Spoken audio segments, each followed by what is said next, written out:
Good evening, ladies and gentlemen. It's such a pleasure to welcome you all here in Mumbai to Moneycontrol and Sutra presents India Web 3.0 Summit 2025, powered by Binance, shaping India's next digital revolution. With 900 million connected citizens, a rising culture of innovation, and a dynamic startup ecosystem, India is well poised to take a lead position in global Web 3.0 transformation. From finance and governance to how we create trust and verify information, Web 3.0 is rewriting the rules. Now, over the past year, the EU launched MiCA, the US advanced digital asset legislation, India piloted its central bank digital currency, and state governments began testing land tokenization. With the digital economy poised for a radical shift, we at Moneycontrol are delighted to be hosting this Web 3.0 Summit with movers and shakers from the industry, policymakers, and key stakeholders. Now, before we move ahead, we'd like to thank our partners, Sutra and Binance. And now, to set the stage for the conversation ahead, it's my pleasure to invite Nalin Mehta, Managing Editor, Moneycontrol, and Chief AI Officer, Editorial Operations, Network 18, to kick off the evening with his welcome note.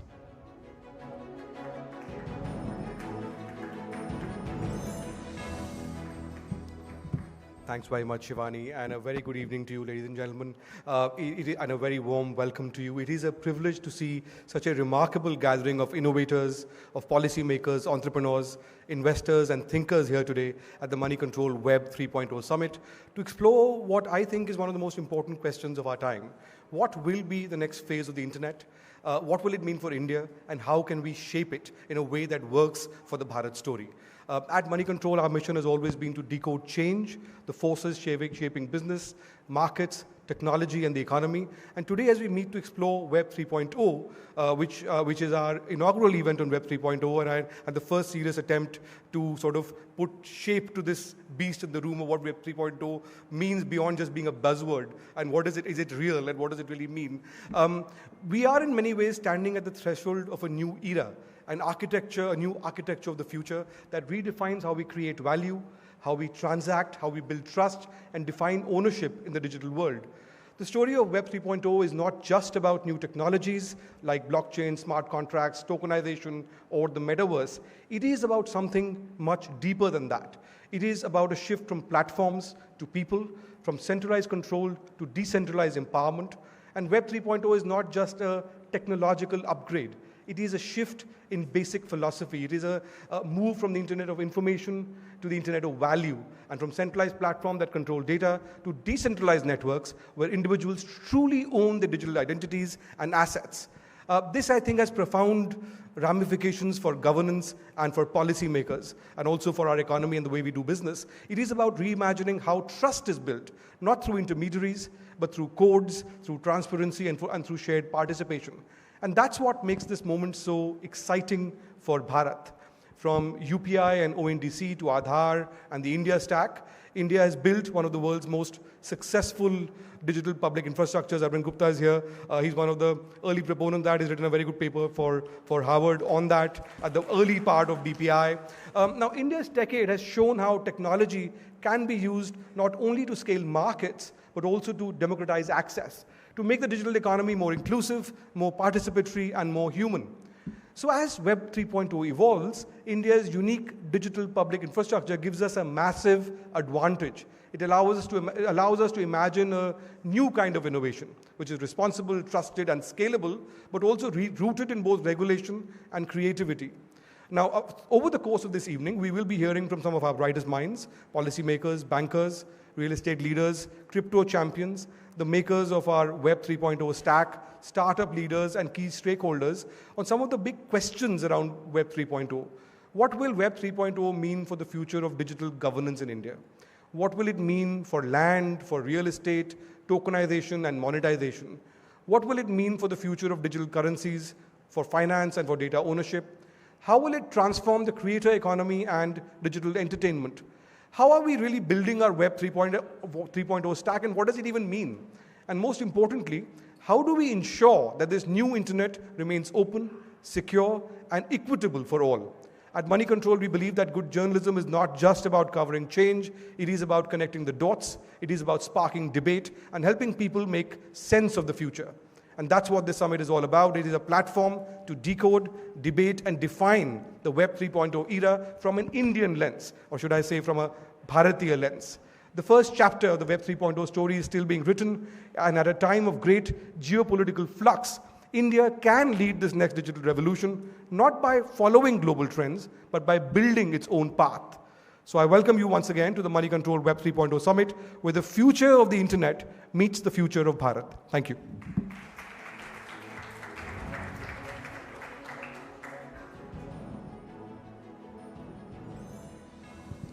Thank you so much, Nalin, for setting the tone for the evening. Now, opening session sets the stage for one of the most defining conversations of India's digital future. Governance isn't just about administration, it's about building trust, enabling transparency, and transforming lives. This is where India's digital story began, and it is where Web 3.0 could create its most profound impact. How governments embrace decentralization and innovations today will shape how citizens connect with institutions tomorrow. I think this vital discussion is Nalin Mehta from Money Control, and joining him are visionary leaders who are turning digital ideas into real-world change. Kaustav Davse, Chief Advisor, Investment and Strategy to Chief Minister of Maharashtra. Vishesh Sarangal, Special Secretary, Good Governance and Information Technology, Government of Punjab. Please join me in welcoming them as we dive into this transformative discussion.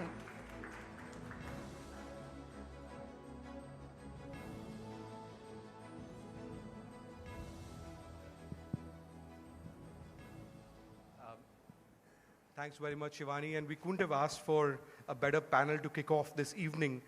Because what is Web 3.0 if it is not about how it touches people? And the gentlemen here their work touches people at a very profound way. Kaustav Davse is the Chief Advisor to the Chief Minister of Maharashtra on Investments and Strategy, very much part of the war room defining key governance initiatives around investments and around the future of Maharashtra. And Vishesh Sarangal is just about an hour ago taken charge as Secretary Good Governance and Information Technology for the Government of Punjab. He served in, I think, 2/3 of Punjab's districts. And he reminded me just before we got on, look, I've just taken charge 1 hour before in this department. But he's driving, and he will be driving tech change in Punjab for the next foreseeable future. So let me begin by asking you, Kaustav. We are sitting in Mumbai. The Maharashtra government is working on a framework for the tokenization of land assets. Chief Minister Federalism announced that at the Global FinTech Summit. The objective of Maharashtra to be the first state with land tokenization in the country. So what does that really mean, and what will it do for Maharashtra's economy? Thank you. A very good evening to all of you. It's an absolute pleasure to be here. Maharashtra obviously is the economic powerhouse of the country. 15% of our national GDP contribution, and Mumbai is the financial, commercial, and entertainment capital. We have already set a very ambitious target of becoming a $1 trillion economy by 2029. We are at about 552 billion right now, and we are growing at about 10.2% CAGR in the last 7 years, barring COVID years. So we are at a very important point in the history of the state in order to make sure that we not only kind of adopt a certain set of changes which are required in order to fire the economy, in order to make sure that we are utilizing our assets effectively, and at the same time making sure that we are laying out a very robust, transparent ecosystem for people to participate in this new journey that we call, Vikasit Maharashtra. Now, in that entire journey, obviously, there are several pillars to that journey. One important pillar is obviously, infrastructure-led growth, which the Honorable Chief Minister has driven right from the time he took over in 2014. Till date, we have executed more than $39 billion worth of infrastructure projects. You all have experienced the Atal Setu, the Coastal Road, the Navi Mumbai Airport, which is starting in December, the underground and overhead metros, the Samruddhi Mahamarg. So there has been increased impetus to make sure that infrastructure-led growth gets topmost priority. And it is a necessity also because Maharashtra has been a laggard between 2000 and 2014, and that's why it lost out significantly to several states in various areas. The other thing that Maharashtra is very deeply focused on is policy-led industrialization. I'm very happy to say that we have, the highest numbers when it comes to, industrial output, when it comes to exports, when it comes to per capita contribution in manufacturing. It forms a significant portion of our economy, but most importantly, we are driving towards advanced manufacturing ecosystems, and we are making sure that industries, conventional or otherwise, are getting the necessary support from the government. But the reason why I wanted to give this background is because the third piece is technology-led revolution. Now, in that, the most important piece that we have already decided to announce is the fact that we want to become the first fully tokenized state. Now, Maharashtra is taking a lead in this direction, and what it essentially means for all of us is that there is this outstanding untapped potential that we have in our state. The potential of our real estate assets, the potential of, so much of wealth that is, underperforming, so to speak. And if, for example, on a very rudimentary level, if somebody needs to, let's say, mortgage his house, typically it takes anywhere between 3 to 6 months for everything to do with clearance of titles and so on and so forth. So what Maharashtra is essentially saying under the leadership of the Honorable Chief Minister Devendra Fadnavis is that we will become the first tokenized state. We will create a mechanism and an ecosystem by taking all regulators in place, using blockchain technology in order to create a digital asset. So what it essentially means is that your real estate essentially now doesn't just sit in paper, but it sits as an asset which is fully legal, fully verifiable, and verifiable trust using blockchain. What it allows you to do is allows you to use that to monetize. Now, how that will essentially transform into various products and services is a journey that we have yet to take. But this is the direction that we have taken, and it's already been announced. Vijay, I'll come to you in a second, but I wanted you to, we were talking outside just now, and let's break this down a bit further on what does tokenization mean. The example that you gave of the Sachivalaya building, for example, what does it mean, what does tokenization mean in terms of unlocking monetization value for assets? See, the whole point is that whenever, the typical conventional method of valuation of any asset, especially the real estate asset, is a modicum which has been established. There is the valuation mechanism, then there is a verification mechanism, then there is a legal scrutiny of the title. The whole background has to be checked. In many cases, there are advertisements that need to be put in the newspaper is, if you have any claim, please, write to us, so on and so forth. But by putting this entire system on a blockchain-backed tokenized network, will involve regulatory framework, will involve an exchange of the type that NPCI does for UPI, will involve, connectivity across all these ecosystems to create, let's say, a unique identification for your particular real estate asset. Now, that asset becomes a value at a point in time, right, which you can then use to take the necessary financial exposure in order to fund your business, and that can metamorphose into industrial use, into government use, into retail use. So it is essentially a mechanism to make your life easier when you are in that journey. So Vishesh, Maharashtra has pinned its colors to the mast, right? That how they are looking at tech-led change, and this being a flagship project, that is part of a wider vision for development over the next, say, 4 or 5 years. What is Punjab's view on this? They're very different states. Punjab is landlocked, very agrarian, politically on different sides of the divides, but we're not talking about politics today. But how does blockchain and new tech look for you in Punjab from where you sit?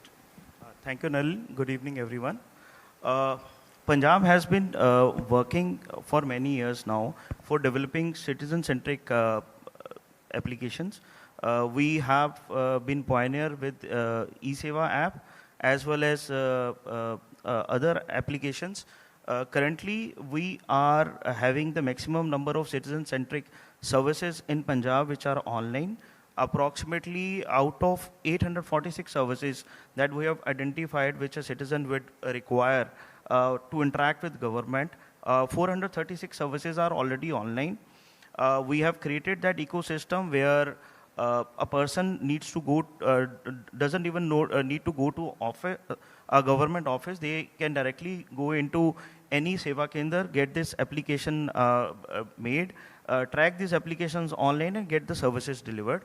As well as we have created an ecosystem where a citizen can order a service sitting at home by just dialing a toll-free number, which is 1076, and the services will be delivered. The person will come to their home, will fill in all the application and deliver the services to their homes.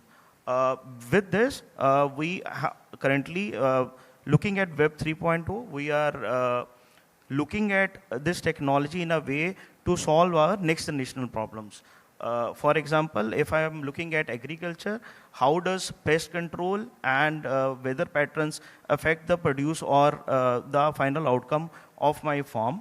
How can I integrate the soil health data that I have with the kind of input cost which is required, like pesticides, insecticides, and fertilizers for soil?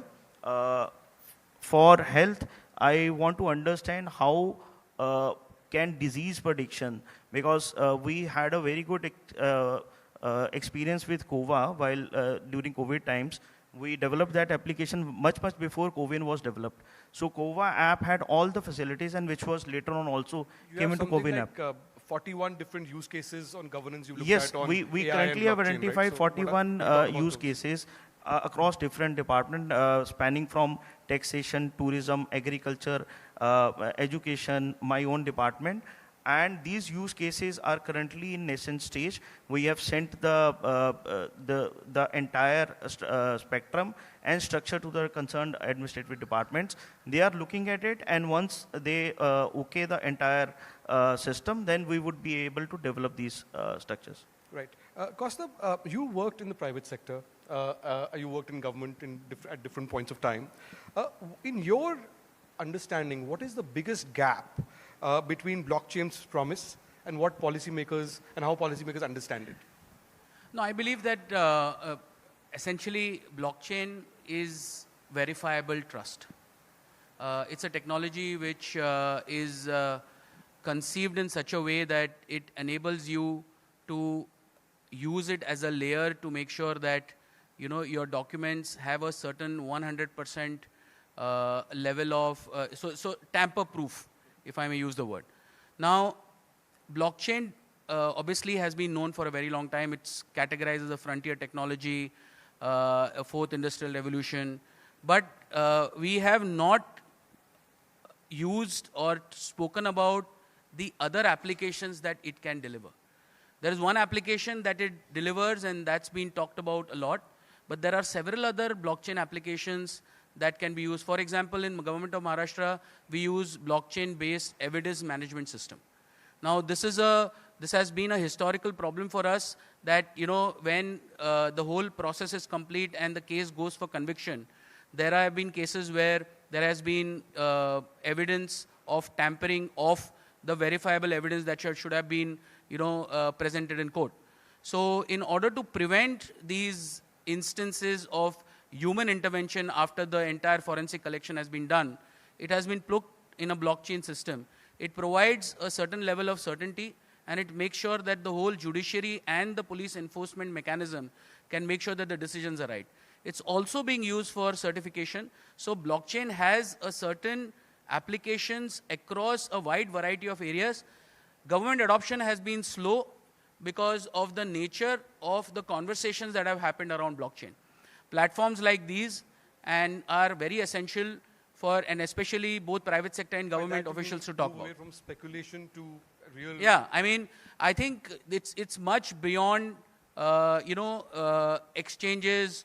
It's real, and it delivers, and it also delivers one very interesting product which has been successful in a certain world. But it can also deliver much more than that, and I think we need to focus on the tech that it can help and the problems it can solve. So I have a question for both of you, because both of you work on the intersection of technology, of governance, and of innovation. It seems to me that, when Aadhaar was created, when UPI was created, most people didn't understand. People thought it's some kind of, a lot of people didn't understand how it would change the economy completely when the Jam Trinity was created and so on and so forth. Are we at the cusp of the next wave? And how do you see blockchain, how do you see Web 3.0 transforming Indian governance, say, for the next 5 to 10 years? Vishesh, if we can start with you and then. Very relevant question.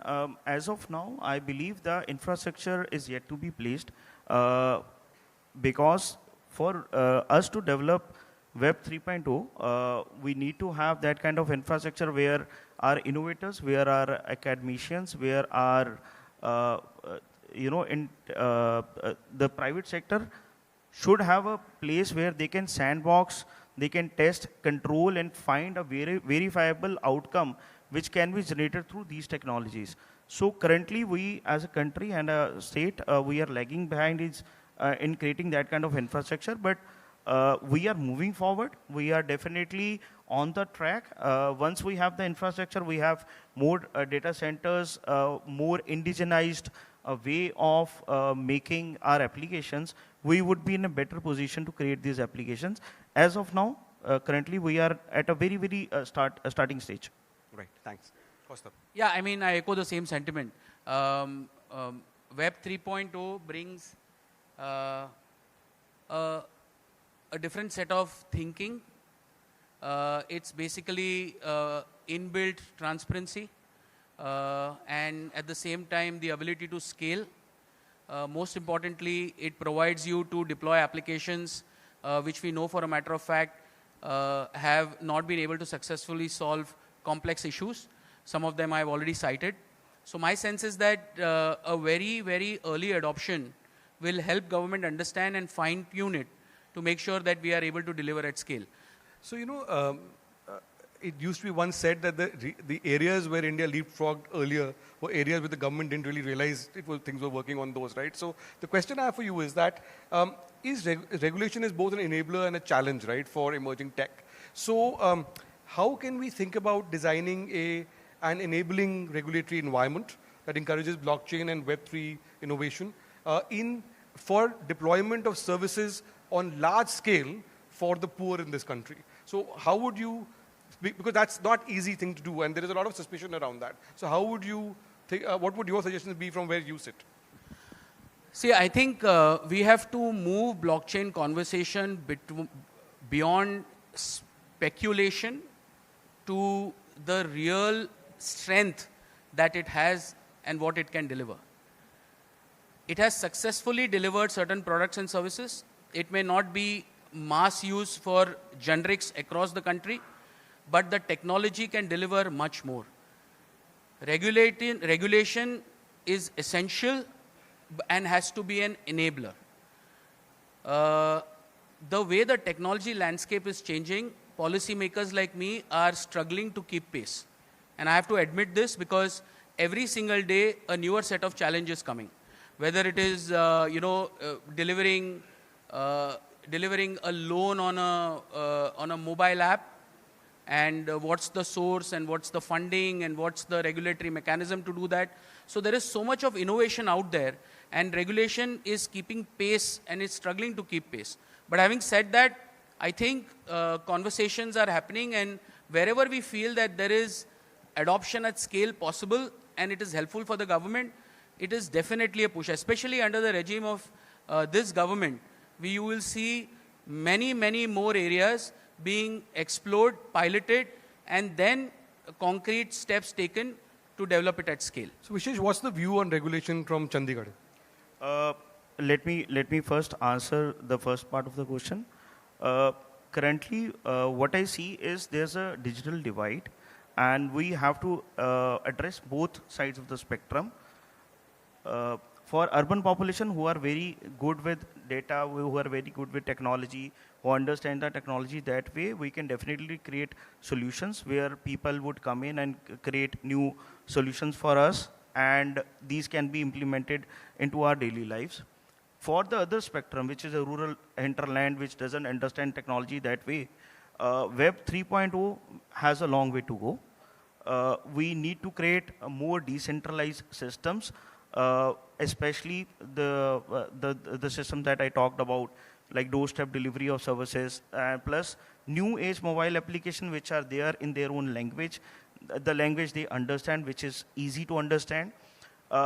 And then combining on top, these two technologies should come together, for which Punjab is currently developing a state data integration platform where both sides of the spectrum will be collated at one place, and then Web 3.0 will be modeled on the top of it.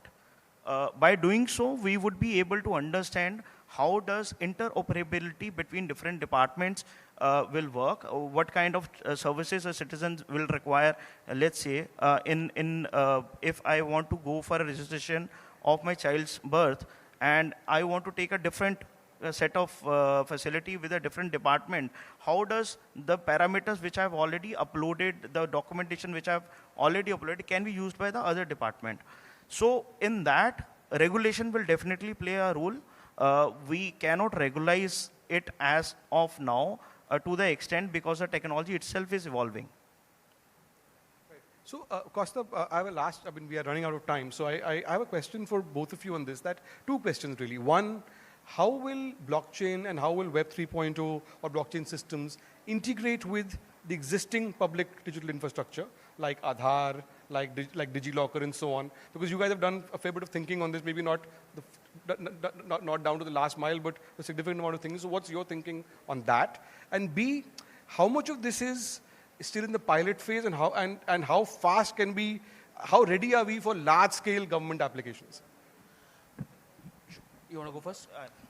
So depending on the systems that we have in place, for example, for us, Punjab being an agrarian society, we have a very robust supply chain management system.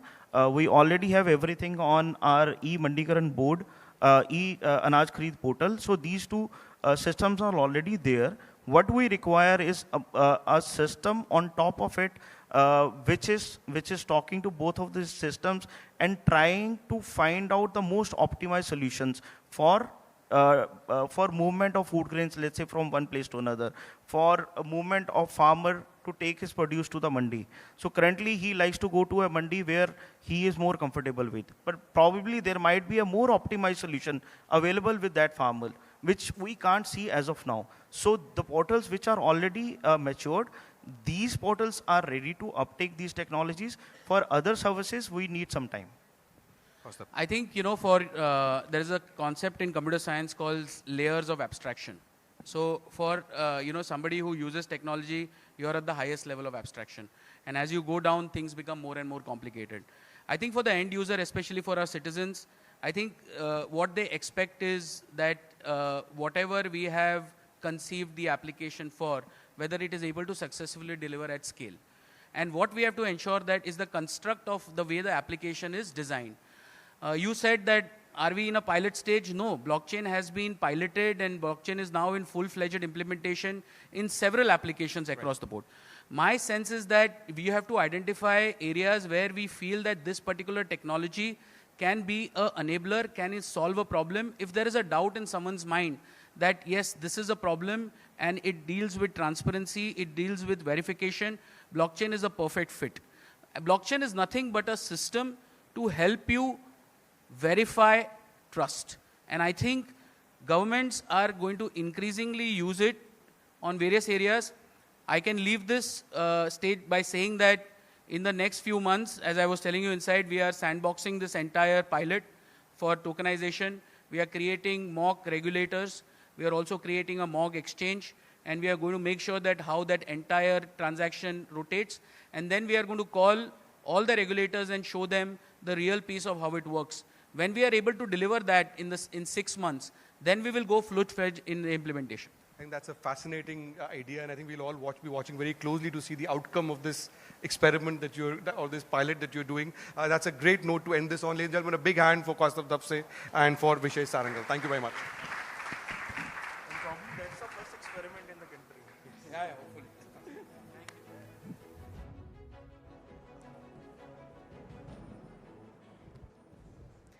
Thank you all. Thank you, Nalin.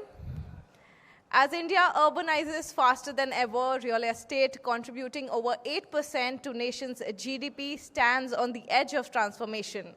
Blockchain and Web 3.0 are rewriting how ownership is verified, transferred, and valued.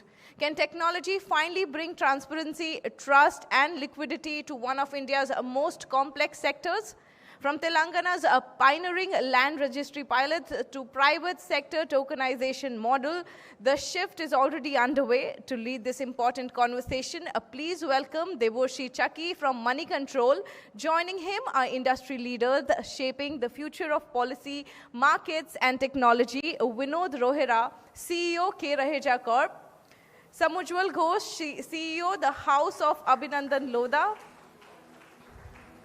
Reshmi Panikar, Executive Director, Knight Frank India, and Niranjan Hiranandani, Chairman, Naredco, and Founder, Hiranandani Group.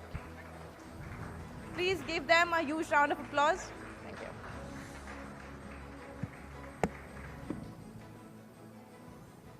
Thank you, everyone. If real estate were a film, this will be the start cast. So without wasting any more time, I wanted to start with Sam. We were talking just a while ago. Real estate as an asset class is still very touch and feel, So does the idea of tokenization sound a little abstract, when you talk about Indian buyers or investors? The HOABL tech platform, per se, if you have it closer home,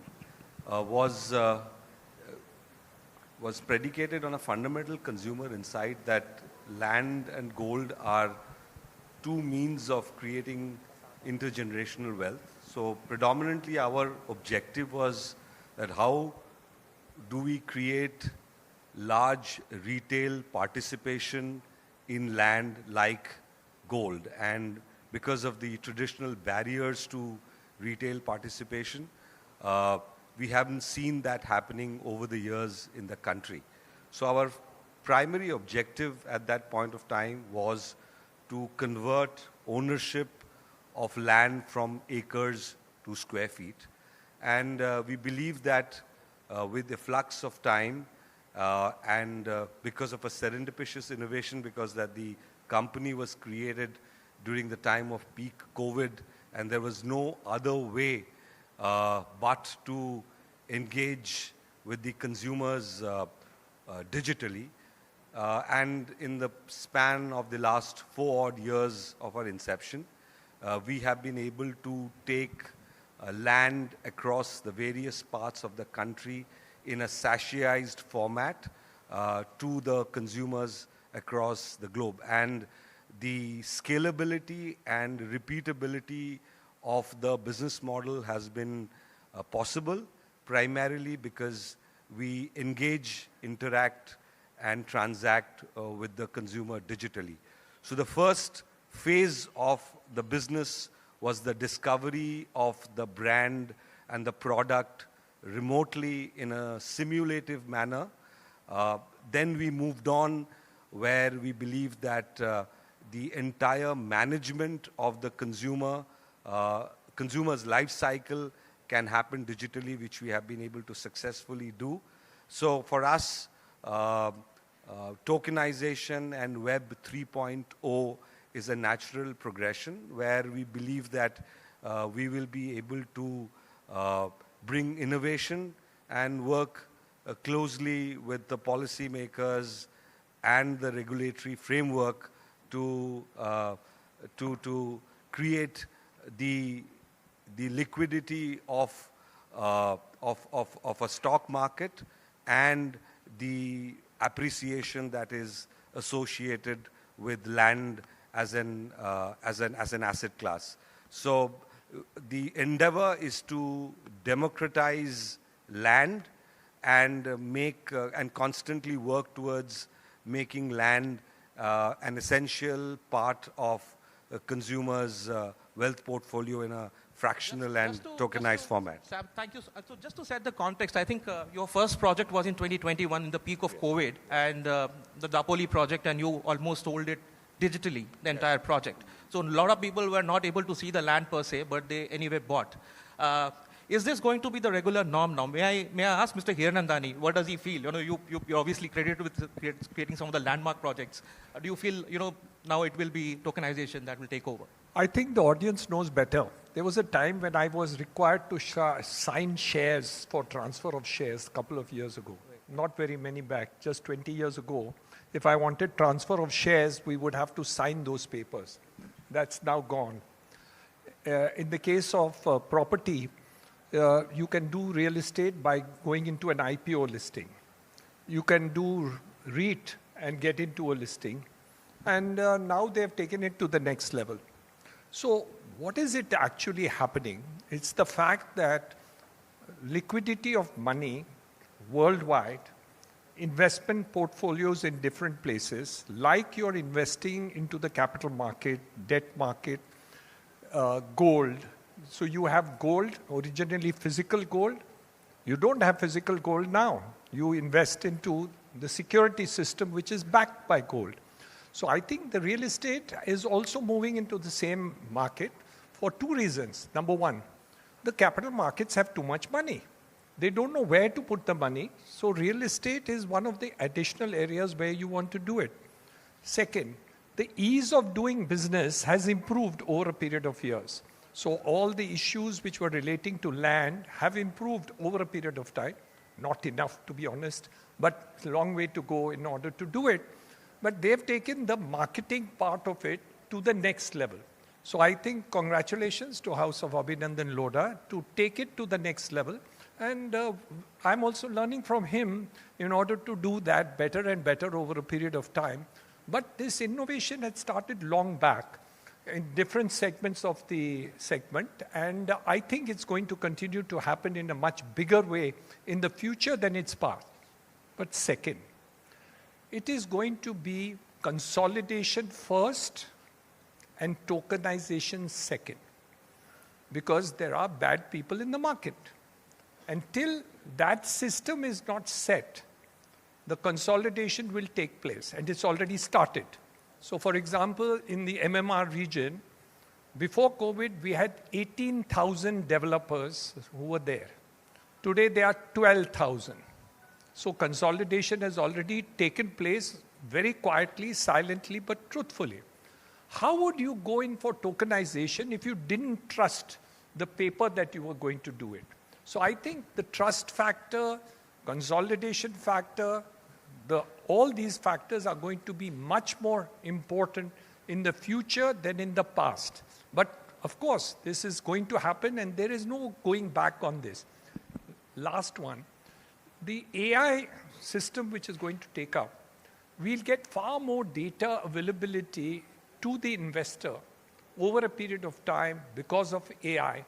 The documentation of registration, availability of land records, and all these things have to be consolidated through AI.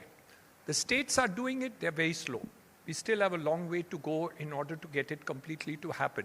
My view, in the next 1 year to 2 years, all that is going to happen.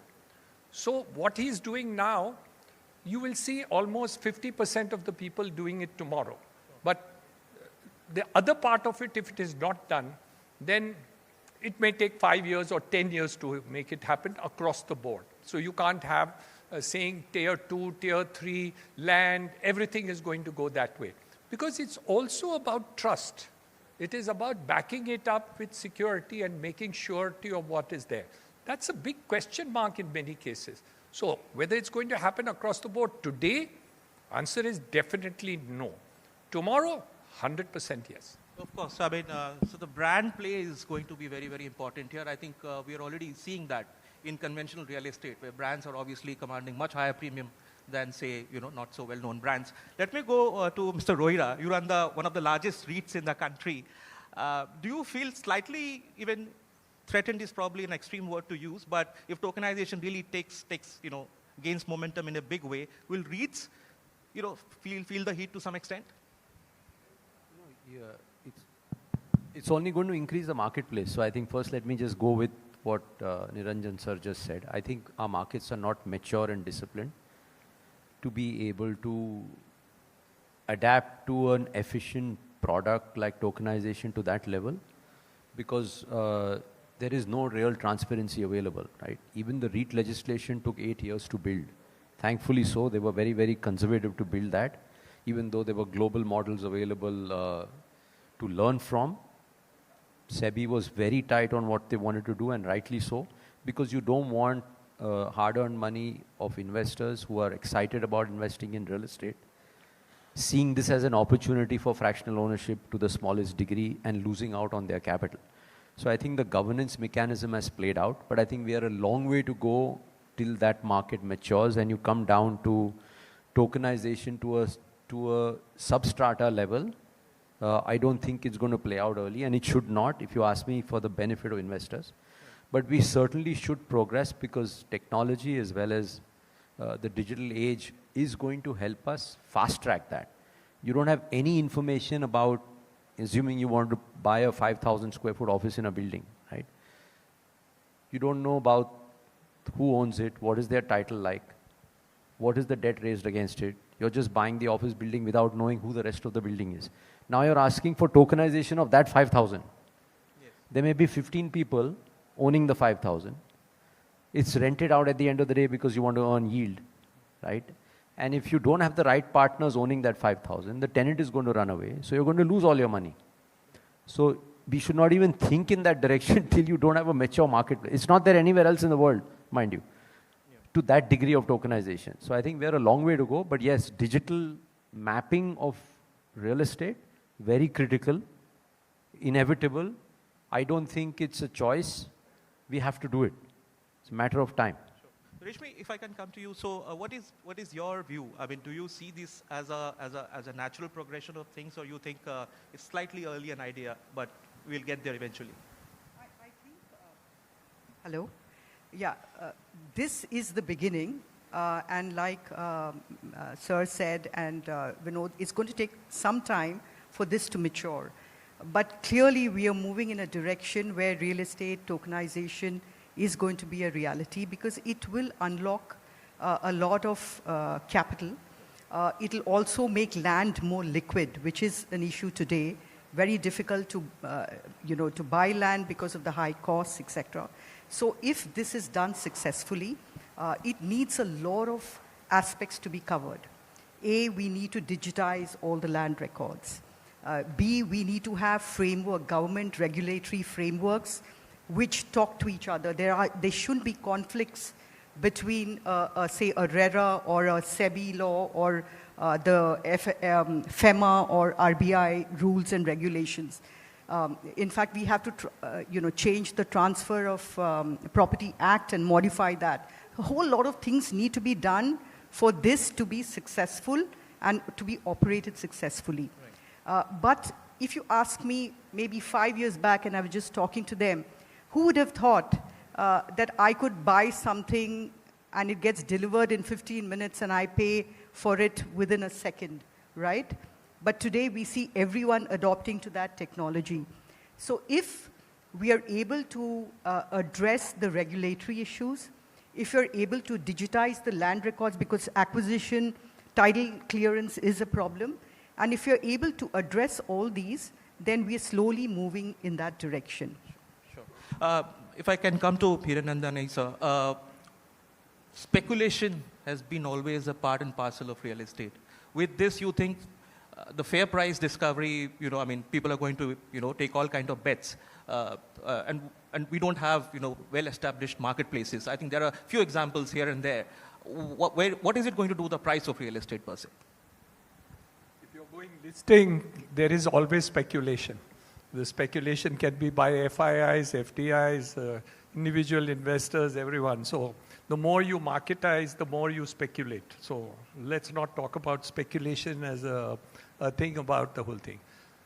Market discovery will be much better by doing what process you are. Number two, transparency, because information will be available across the board. And the availability of data, which is there already happening. And this principally is done because of RERA. So the Real Estate Regulatory Act has completely changed that aspect of it. And the extent to which data is now available, 5 years ago, I promise you, I wouldn't know. Even I, with all the background of real estate, would know 1% of what Mr. Raheja is doing. Today I know at least 75% of what he's doing simply because it's in the public domain. So I don't see that going backward. So we have the information in the public domain. Investment is going to go across the board. You will get international investors coming back to India. I'll give you an example. We did a launch of Panvel project, 1,500 apartments last year.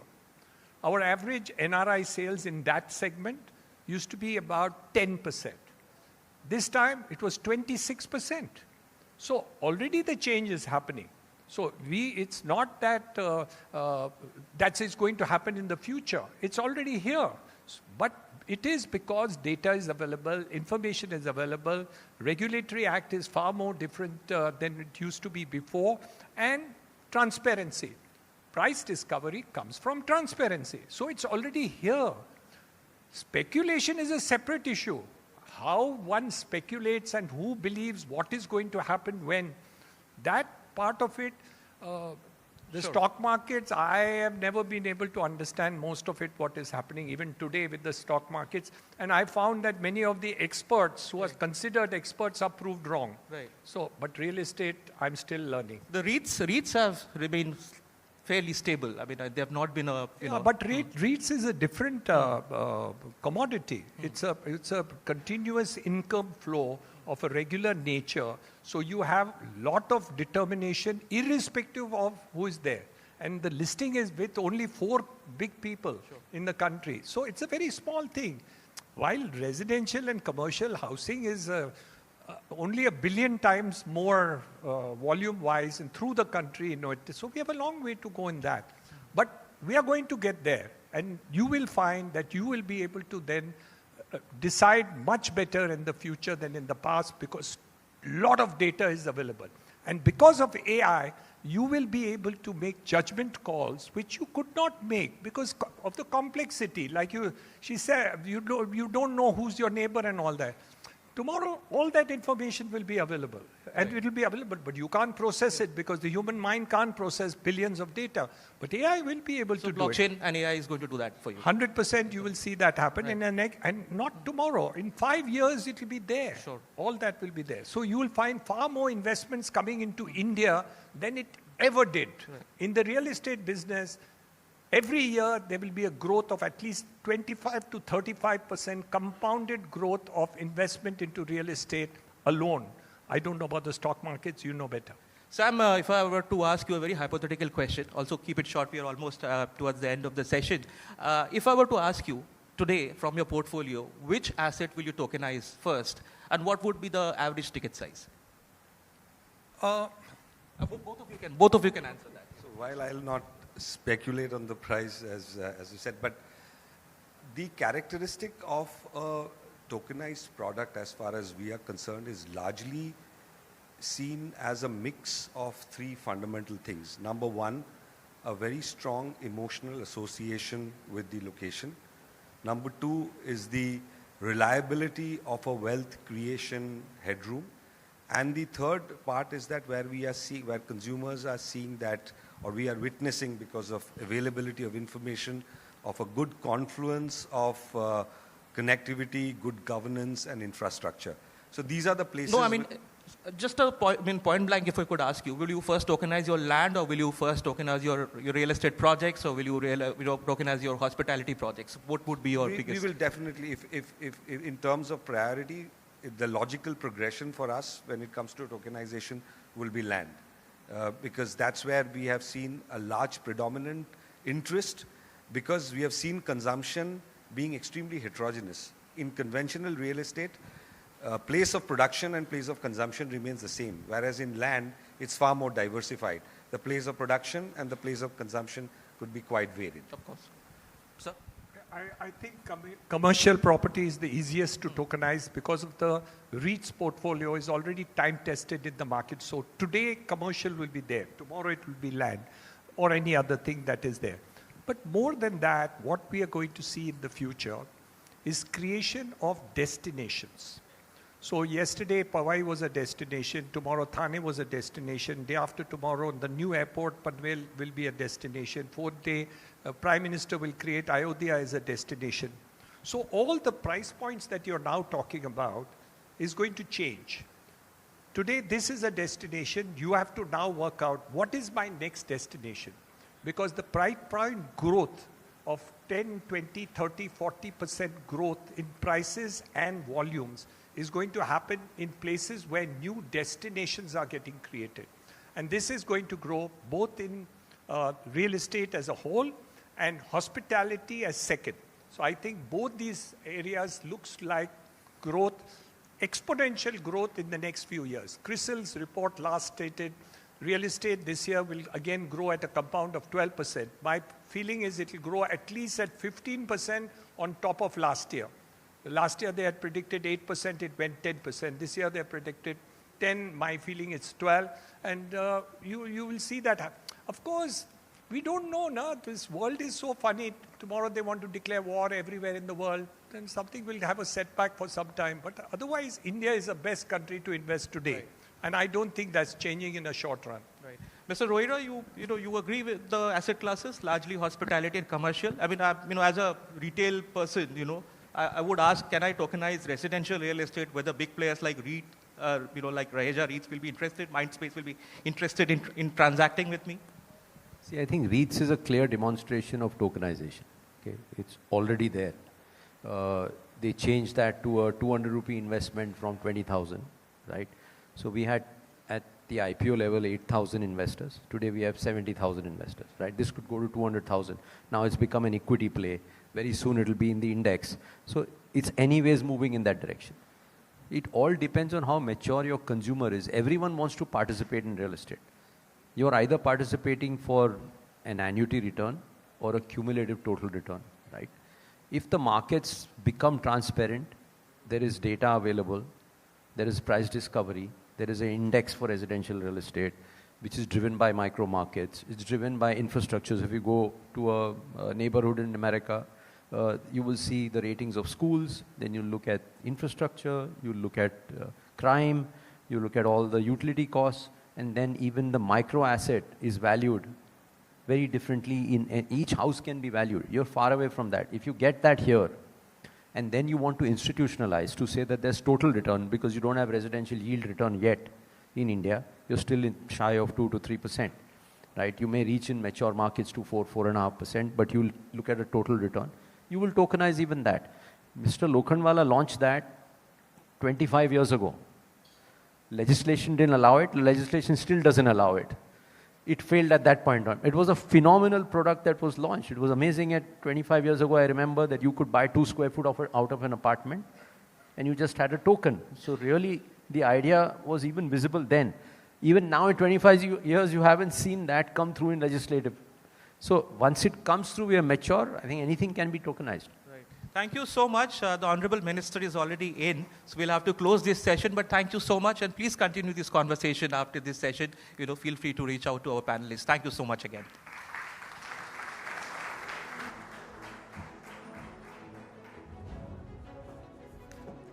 Thank you to all our panelists for mapping how tokenization can bridge technology, trust, and urban growth. Thanks, Deboshi.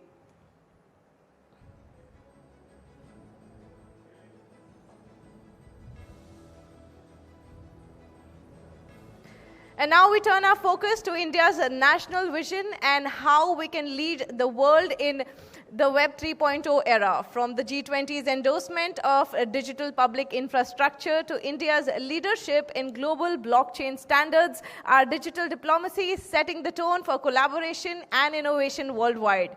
To welcome our special guest for our next marquee session, please welcome back Nalin Mehta on the stage.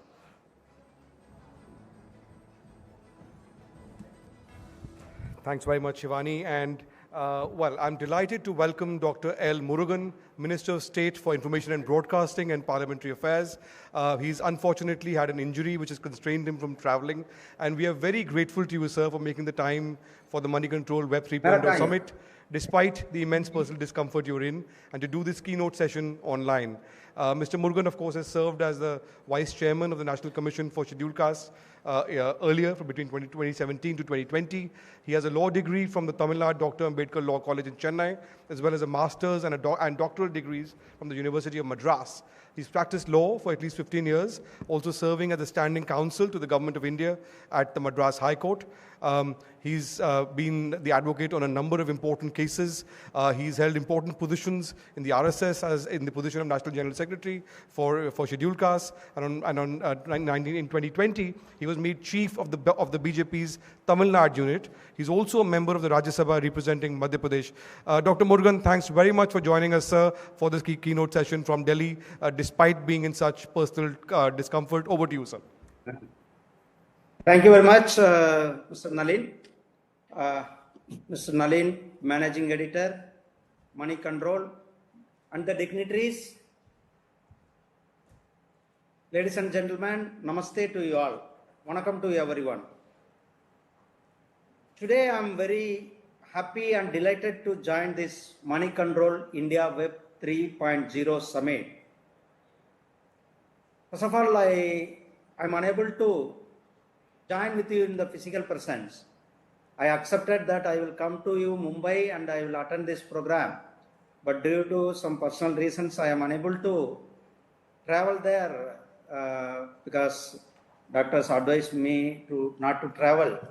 So for that I am joining here with you through the virtual mode. Friends, I congratulate to the organizer to organize this such big event or nice event related to the Web 3.0 Summit.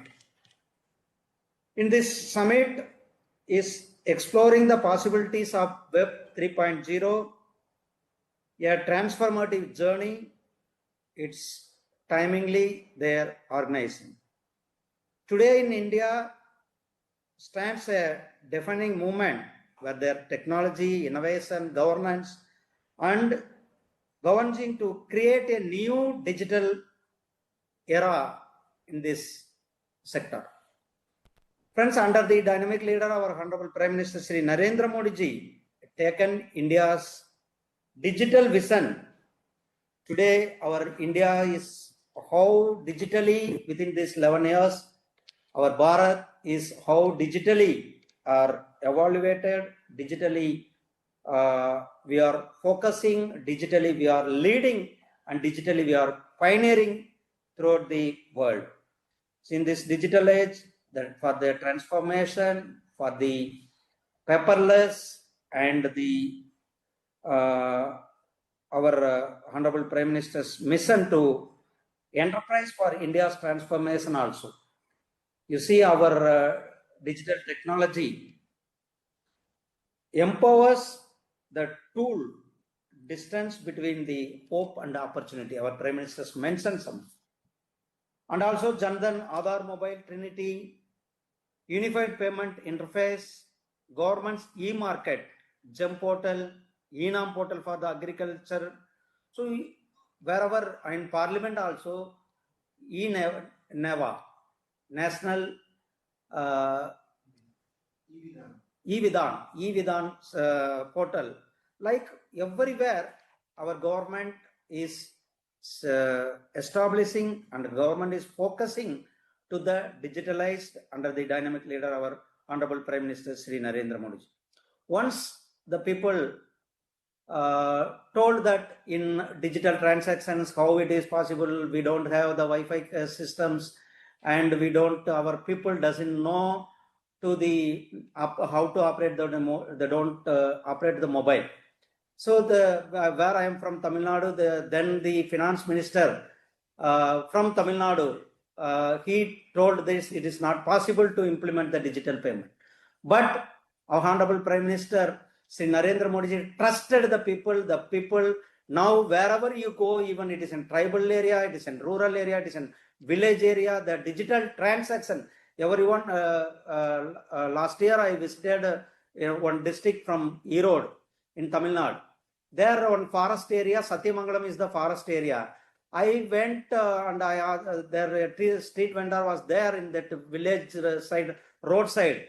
I purchased some cucumber. Then I asked Anna, how do I pay? He told Anna, he gave a mobile number. Anna, you do Google Pay.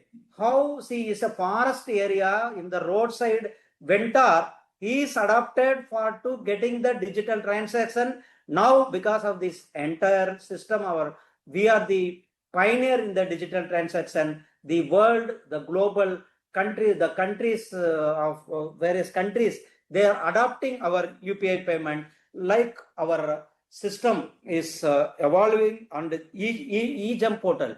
In the e-GEM portal, our government of India, every purchase through the GEM portal only. Like we are developing, and the almost the UPI transaction every month, 18 billion UPI transactions are getting place in our country, and our Atmanirbhar now Indian payment system, the countries we are using and we are giving to the other countries also.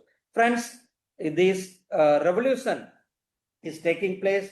We are all gathering here. We are all taking digital adoption to these such fields, wherever it is in financial sector, it is in education sector, it is in health sector, or it is in broadcasting sector, whatever, all the sectors now, the digitalized is taking place.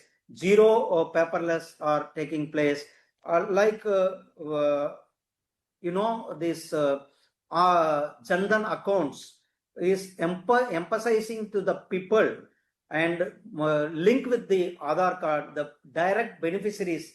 Now, earlier, then Prime Minister itself told if we sanction 100 rupees, it will reach only 15 rupees. But now, if you send 100 rupees, full of 100 rupees reach directly to the beneficiaries. So this is the revolution taking place. Data center, you can take it infrastructure of digital infrastructure. Here it is in data centers are expanding the central pillars of the data centers. AI, mechanic learning applications, National Informatics Center has established state-of-the-art national data centers in cities like Delhi, Pune, Hyderabad. Like the government, private participants, the national data centers, even in northeastern region, in September 2022, there was launched by our government. See, the digital mission and the data and the digitalization is taking very fast in our country, friends. Whenever we talk about the digitalized, same time the technology, AI, next level, now we are all moving. Use our IMF, International Monetary Fund, they are also acknowledged India's as a global, India is becoming a global leader. There's a fast payment gateways, according they are acknowledging. As for the report of digital economy report, India's third, we are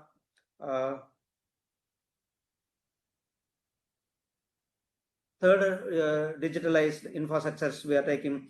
You see, earlier, before 2014, our economic was there 11th place. Now we are in the fourth biggest economy. In 2027, we will be in the third economy. In 2047, we will be the first progressive nation. Towards that, we are marching. Friends, this through these digital transactions, economic transactions, and while we talk about these things, I in my sector, in my ministry also, the World Audio Visual and Entertainment Summit 2025 was happened in Mumbai itself. Almost 77 countries are participated that, and our Indian creators, and they got a platform towards the global level. They're connected through the waves.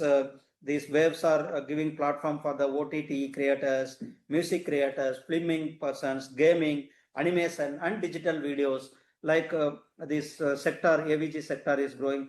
For that, our government is established in Mumbai itself, Indian Institute of Creative Technology. Almost there it is in functioning last 2 months before. In this web era, we are all have an opportunity.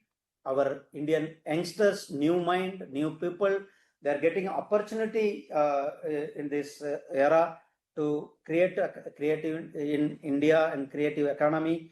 So in this, with these words, I conclude. Friends, this is the opportunity for the creative economy or web 3.0 revolution. This summit, I congratulate for all the organizers and participants to take, we will work together to take our nation as a Viksit Bharat at 2047. Thank you very much. Thank you. Thank you. Thank you very much, Dr. Murugan, and deeply grateful to you, sir, for making the time. A big hand for the Minister of State for Information Broadcasting and Parliamentary Affairs. Thanks, sir.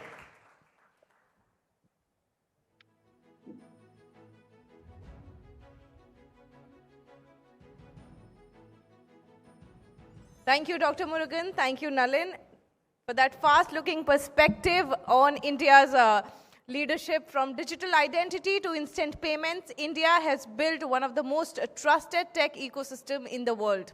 Today, data is emerging as new language of governance, shaping policies, driving efficiency, and creating a real-time impact. Please welcome Shweta Punj from Moneycontrol to lead this discussion.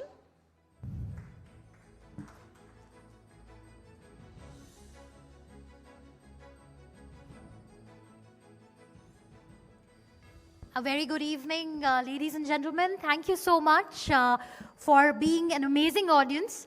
We have with us someone who is a veteran policy maker. He's joining us from New Delhi. He couldn't be here with us today, but he is the man who's in charge of the whole statistical overhaul that India is going through. He was previously the CEO of UIDAI, and currently he's the secretary of Statistics and Program Implementation with the Government of India. He is driving several reforms in the way data is getting collected in the country, the way it's getting disseminated, and the way it's being protected. First thing on his agenda is enhancement of data collection. He's overseeing several new surveys, including those to measure private sector capital expenditure and the monthly publication of employment statistics. And also, under his leadership, the ministry is exploring the use of technologies like AI and machine learning for data collection and analysis. Please put your hands together for Dr. Saurabh Garg. Thank you. Dr. Garg, you're missing an in-person applause. I'm sure the energy would have really energized you in the room if you were here with us, but thank you so much. Yes, absolutely. I would have loved to be there, but my loss that I'm not able to meet all the wonderful audience who's present out there. Well, sir, but thank you so much. We know that you had a busy schedule, so we really appreciate you taking up the time. You know, if we could begin by talking about the role of data today in policy intelligence, and if you could share some examples with us on how data has been used recently to design policy interventions. We were discussing a little while ago about how data on women empowerment and, you know, declining participation of women in the workforce actually nudged certain policy interventions. If we could begin with some anecdotes to understand, you know, how data is being used to drive policy in India. Yeah, sure. So I think data-driven decision-making is something which is being emphasized increasingly. In fact, the Honorable Prime Minister during Civil Services Day this year in April 25 mentioned that every civil servant should be focusing on data-driven decision-making. And just to give a few examples, for example, last year in the budget, the Honorable Finance Minister had announced focused interventions for creches, for children and working women hostels. And that was a direct fallout of the labor market data, the female labor participation rate, by the way, has been increasing, but we are still below global levels. And that was one of the reasons that this intervention was introduced last year. Similarly, you had earlier when we were talking about the national education policy, looking at the out-of-school children and the focus on how to bring back out-of-school children either through formal means or through open schooling, and that's why the focus on that. More recently, skill development has been a major focus area because the annual survey of unincorporated sector enterprises showed that the skill levels of workers have been limited in terms of formal skill training. So that's informed a lot of the skill training work that is being done. So the focus is data-driven decision-making, and these are just a few examples. Right, Dr. Garg, we've often spoken about how data is the new oil. In current times, one would say data is the new gold. We want to get a sense from you on how is MOSPI using Web 3.0 to collect data. Because in the past, questions have been raised around the quality of data that's coming out of India, and we know that personally you've been really driving that the quality of data, the granular capturing of data at the district level, at the grassroots level happens efficiently and effectively. If you could just take us through some of the initiatives that you've taken to ensure that Web 3.0 is implemented in data collection. Yeah.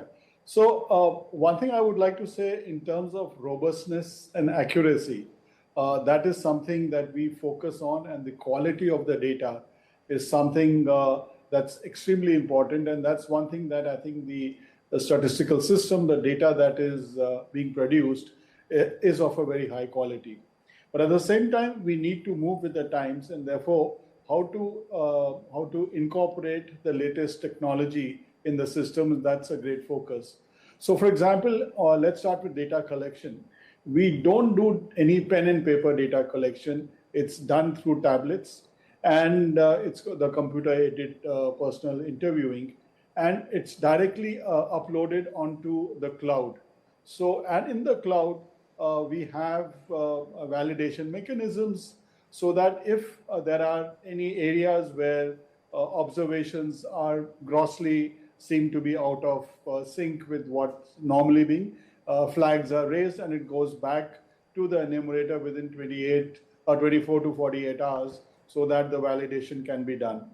We also introduced a toggle switch, toggle button for language change so that on the ground level, if the enumerator needs to inform the citizen more effectively, at the moment we have English and Hindi, and we are expanding to other languages, so it will become so much easier. We've also got on our tablets for the enumerators an AI-based chatbot, which will help to classify the data that is given more effectively, and that reduces the time taken.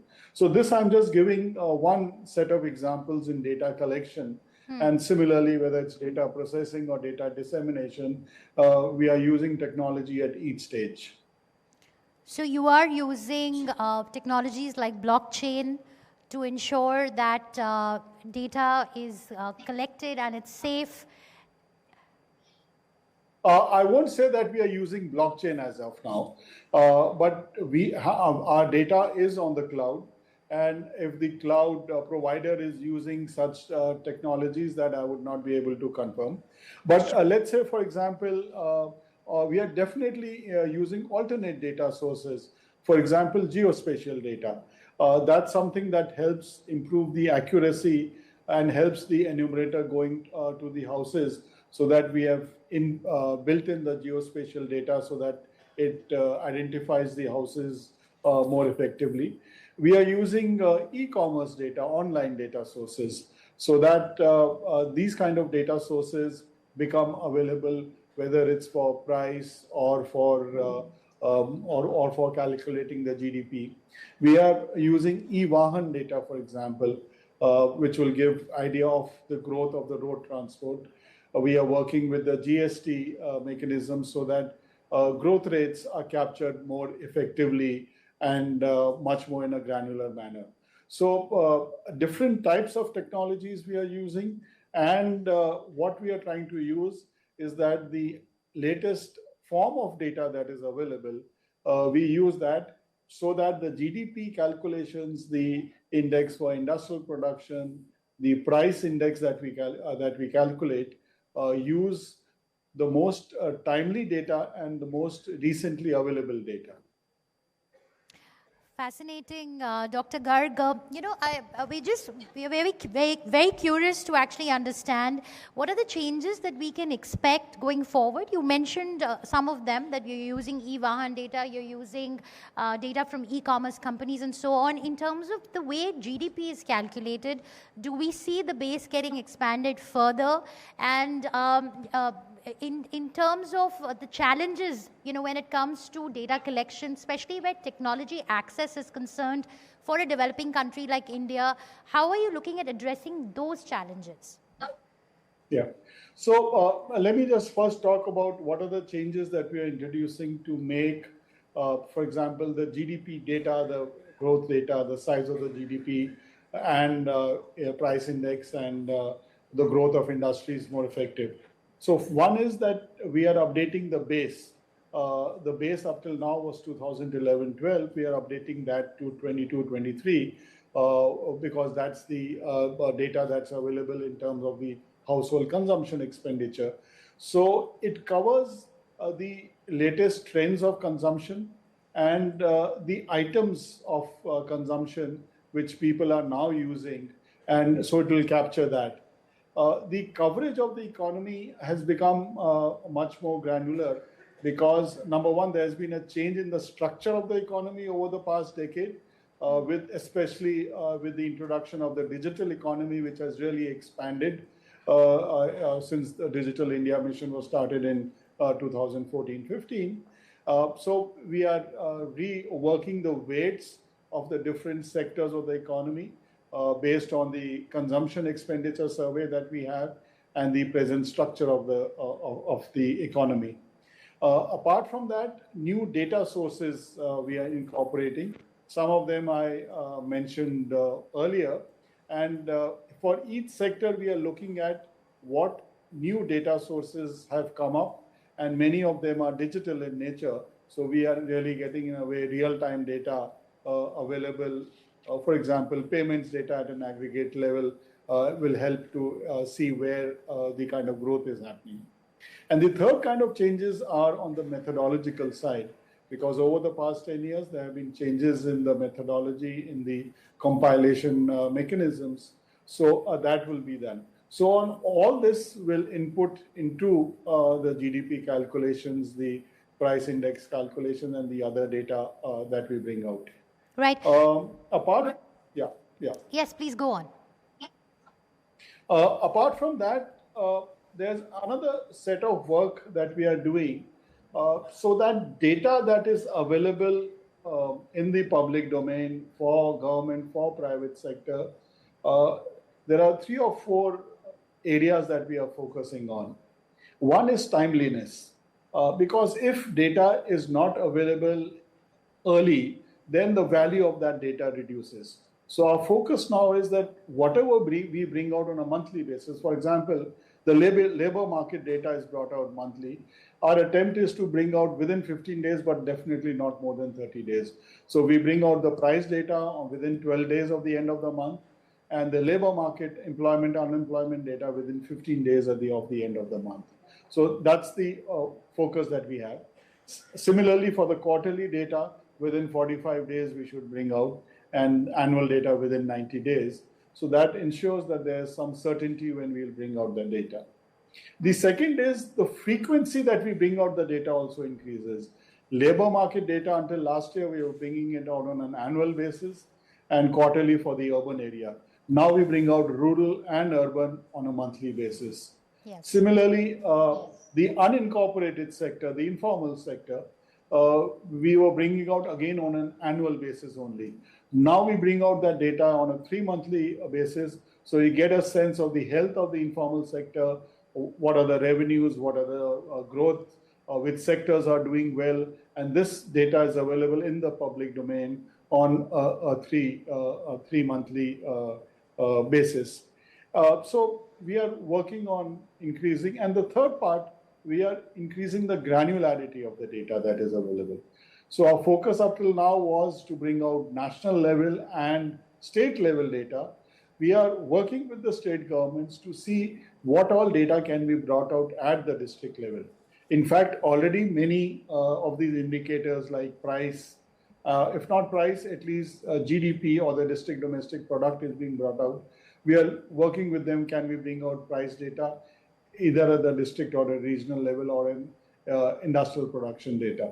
So that's the third. And the fourth, if I can quickly come to, is the increasing the coverage of the data. So up till now, we didn't have a focused work on the services sector.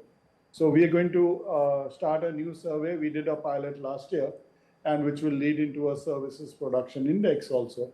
So that will give us better idea of the services sector, which now comprise more than 50 or 55% of the economy. We've started bringing out a forward-looking capital expenditure survey data so that the private sector gets an idea of which are the sectors that capital is being spent. So these are the four sets of workers: timeliness, frequency, periodicity, and coverage that we are improving. Fascinating insights there, Dr. Garg. I want to talk to you about the labor data that you mentioned. We do see that there is a lot of discrepancy between the data that comes out from the government and the data that is put out by private firms where employment data and jobs data is concerned. Why is there a difference, Dr. Garg? And according to you, what would be, when we are as journalists and as analysts looking at data, which data should we go for? Because it gets very confusing for us. Yeah. So let me first of all say that whatever data that we bring out, we strictly follow the international guidelines. We are saying is actually the fact. And the second thing which I would want to say is that since, as I mentioned, since January, we are bringing out monthly data. We have increased the number of households that we survey to about nearly 3 lakh households, which is a significant increase from what it was earlier. So given the fact that we follow international definitions, we are totally transparent in what we are doing, and the sample sizes that we do, I don't think anyone is close to those sample sizes. So what we have to look at it is whether it is representative of the national, of the entire country, or whether are they in isolated pockets only, is that survey being done. And to the extent that my knowledge goes, I don't think anyone has challenged the credibility or the robustness or the accuracy of our data. All right. Well, we're nearing the end of our conversation, but very quickly, I want to get a sense from you on use of AI in data collection. And do you feel that with increasing use of technology, the data discrepancies that we see come up, that would reduce significantly? See, the data discrepancies that come up are due to a variety of reasons. And I suppose you're talking about the data discrepancies between the data that we bring out and some of the other agencies that bring out.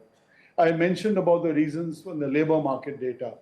And right. One thing which is always there in the data that our sample sizes in most cases don't go below 1 lakh. We start from 1 lakh and go upwards to 5 lakhs. I don't know how many other agencies have those kind of samples.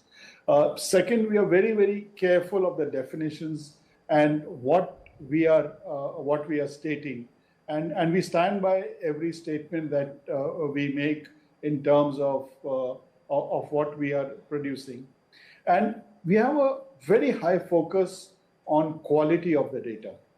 We look at what is the validation, what are the responses that have come up, and we have both machine level checks which use machine learning or AI and human oversight, a combination of these that we look at.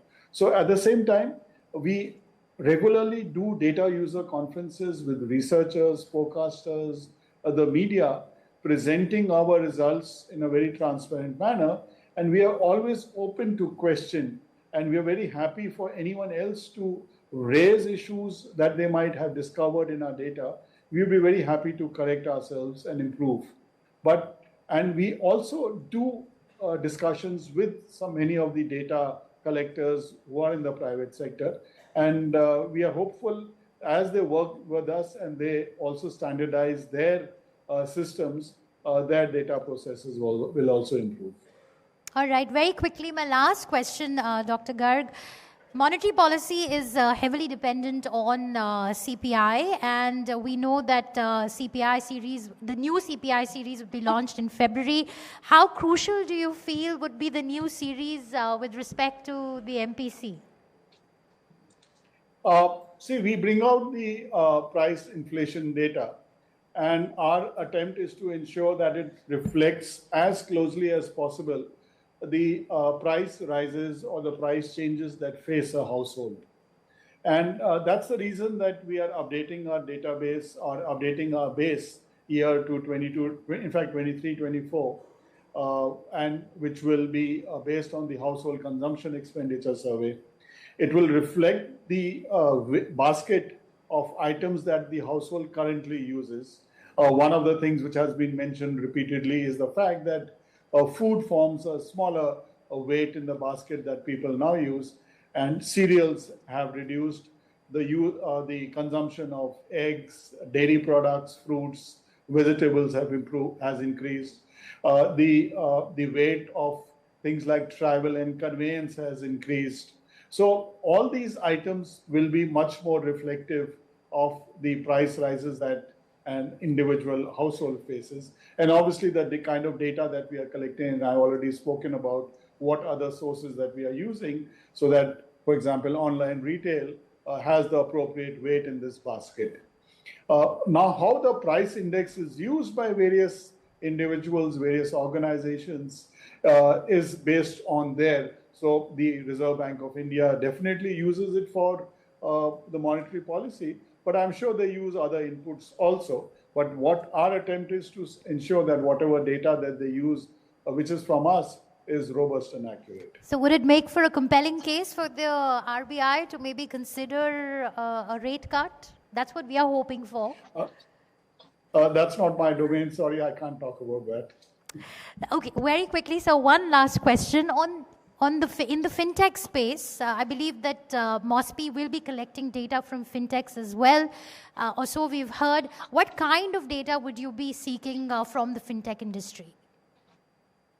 So it's not. We had an interaction with the fintech industry that was more in terms of since the fintech industry uses a lot of economic data for their various products, etc. It was more in the terms of making them aware of the data that's available in the public domain with the government, and that can be suitably leveraged by them for designing their products, improving their products, or in any other manner.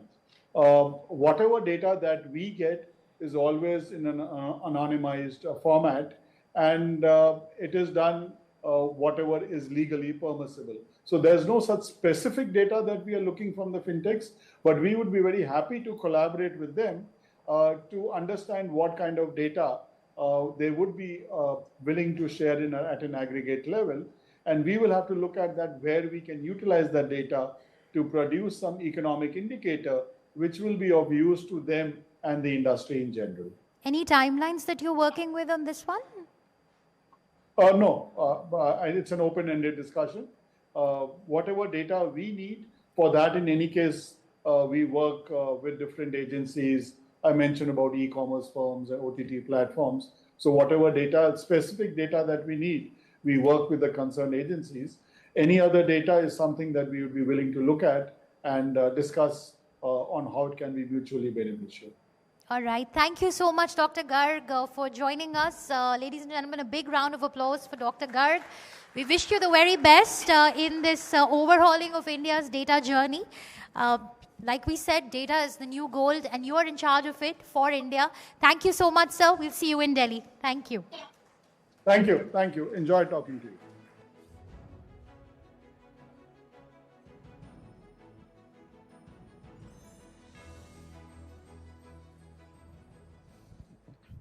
Thank you, Mr. Garg, and thank you, Shweta, for showing us how India's governance model is evolving through data-led accountability. Our next session explores one of the boldest frontiers in financial innovation, the digital rupee, and India's move towards a tokenized banking infrastructure.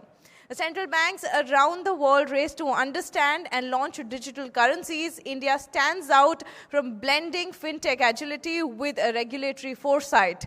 The question is, can the digital rupee redefine how the money moves, how trust is built, and how the future of banking is imagined? Now, to lead this conversation, please welcome Lata Venkatesh, CNBC TV 18. Joining her are distinguished leaders driving India's digital evolution. Ajay Rajan, Country Head, Government, Multinational and International Business Transaction Banking and Knowledge Units, Yes Bank. Divyansh Nasa, Partner EY. Tirtha Chatterjee, Principal, Boston Consulting Group. And Ashish Singhal, Founder and CEO, Indian Bank's Digital Infrastructure Company. Let's give them a warm round of applause.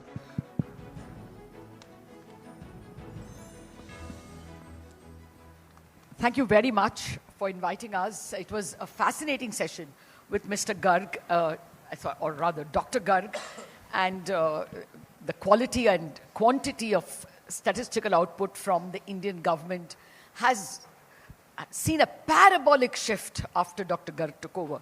So really proud that we are following in his footsteps in this panel. But what we are discussing really is the digital rupee. The Reserve Bank launched it with some degree of intensity of effort 2 years ago when they picked up about 10 banks and asked them to start identifying their customers, to give them the right to open a wallet where they can take out some of their money and put in as an e-rupee. Now, just as a preliminary or a preface, I want to tell you how it is different from UPI. I guess most of you know it since this gathering is a Web 3.0 gathering. But nevertheless, for those of you who may have strayed in without knowing this minor difference, if I pay Tirtha by UPI, it is going from my bank account to his bank account. But what happens in the CBDC is I create a purse in my phone or in my laptop, in my iPad, where I transfer my money and put it in, say 100 rupees, 500 rupees, 1,000 rupees. And then if I pay Tirtha into his wallet, the bank doesn't know whom I am giving the money. So there is a degree of anonymity. At a time when you want to perhaps donate to an organization that is not very sympathetic to the government or which the government is not sympathetic to, in these vague cases, you may perhaps enjoy the anonymity.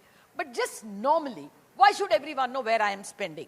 It is that anonymity that the CBDC, Central Bank Digital Currency, or what you can simply call e-rupee, was launched. The e-rupee had some use cases, but I think the person best placed to tell us how the e-rupee is functioning is Ajay Rajan from Yes Bank. Yes Bank was one of the banks chosen of the 10 banks to launch the e-rupee. So, Ajay, why don't you just tell us what has been the progress so far? What have been the uses of e-rupee? Perfect. Thanks, Lata. But I think let me first qualify that the primary difference between UPI and CBDC is UPI is actually digital money, whereas CBDC is digital currency. So it's actually money or cash in a digital form. So that itself becomes a fundamental difference. One is a payment instrument and another is actually cash. So it has stored value plus payment as a functionality, right? So it's actually far more than a plain UPI. So you're absolutely right. We are in the third year of digital rupee now, or CBDC as we call it. And it's been an interesting, rollout. It's actually not yet launched. We are still in the pilot phase. As we speak, we are 19 banks. Plus, more importantly, we have 2 PSOs also now. So 2 licensed entities, Cred and MobiKwik, who are also now authorized by Reserve Bank of India to issue digital rupee. So that's a big... That makes it 21. That makes it 21. So it's a big step forward. There is around 850 crores of digital rupee currency in circulation. In terms of user base, we are around 7 million users. 7.5 million. That is the number I got 1 hour ago from RBI. Absolutely. And in terms of merchant, so it's supposed to be both P2P and P2M. So in terms of merchant, I think the beauty is because it's now interoperable with UPI, so practically the entire 6.5 crore merchants who today use UPI are also eligible for CBDC. So that, in terms of scale is where, we've reached in the 2 years. So the way I think I would define, these 3 years. So the 2 years, the first 2 years actually went into developing use case around P2P and P2M. Trust to technology, a new payment mode is really, where the time went. But the third year, in my view, has been actually a lot more rocking and a lot more, innovation actually coming in. So in fact, the last GFF saw 8 new product launches, which was incredible, only on CBDC, including, launches by Honorable Governor, Deputy Governor, and ED. So around 8 new product launches on CBDC were done. Equally important, CBDC sandbox was rolled out by Reserve Bank of India. So that actually is a call out to all the fintech innovators, that come innovate and build innovation at scale, on CBDC. So that's, which is there. 2 very key features have also, been launched. One is programmability. And that, in my view, again, both from a P2P perspective and also from a government disbursement perspective, is actually going to be a game changer as, as we speak. Fair enough. Programmability. Now, that's another word that will keep coming. And again, I'm sure a large number of you know, but for the few handful journalists like me who are not very familiar with the programmability word, it's like this. If I have 500 rupees in my CBDC pocket, okay, I've taken it out from my bank and put it in my wallet. If one of them is programmed in such a way that it can only be paid for medicines, that is programmability of the e-rupee. Okay, normally governments would do that when they are contributing to the citizen for a very specific purpose, to make sure that you're not spending it on something else. And that is where the government comes in. Okay, since Ajay has already laid out where it is used, I'm going to now go over to where it can be used or where it is already being in use. And for that, I'm going to go over to Ashish Singhal. Now, Ashish Singhal occupies a very important position here. This organization, IBDIC, Interbank Digital Infrastructure Company, has been set up by what? 14 banks? 18 banks. 18 banks. They own his company. And the idea is that every bank is an internal network. So to integrate the networks with programs so that bank-to-bank transactions can be done, government-to-bank transactions can be done. So Ashish occupies a very important position. Ashish, if you can tell us what is already underway in terms of the next use that we can expect. Close. Thanks, Lata, for this. And under no circumstances, I hold a very important piece on this stage. The bankers will always be supreme. But I think the important piece where Ajay left off and to build on that on programmability, a couple of pieces which we are working on, and these are still initial days, is MSME financial inclusion, where we've said that typically in a supply chain, when funding has to happen, deeper tiers of supply chain who are not directly supplying to a credit-worthy anchor, how can we go and fund them? So we have run a sandbox pilot with RBI, which we exited recently, where we are tokenizing these invoices which are issued by the tier 1 and accepted by the anchor.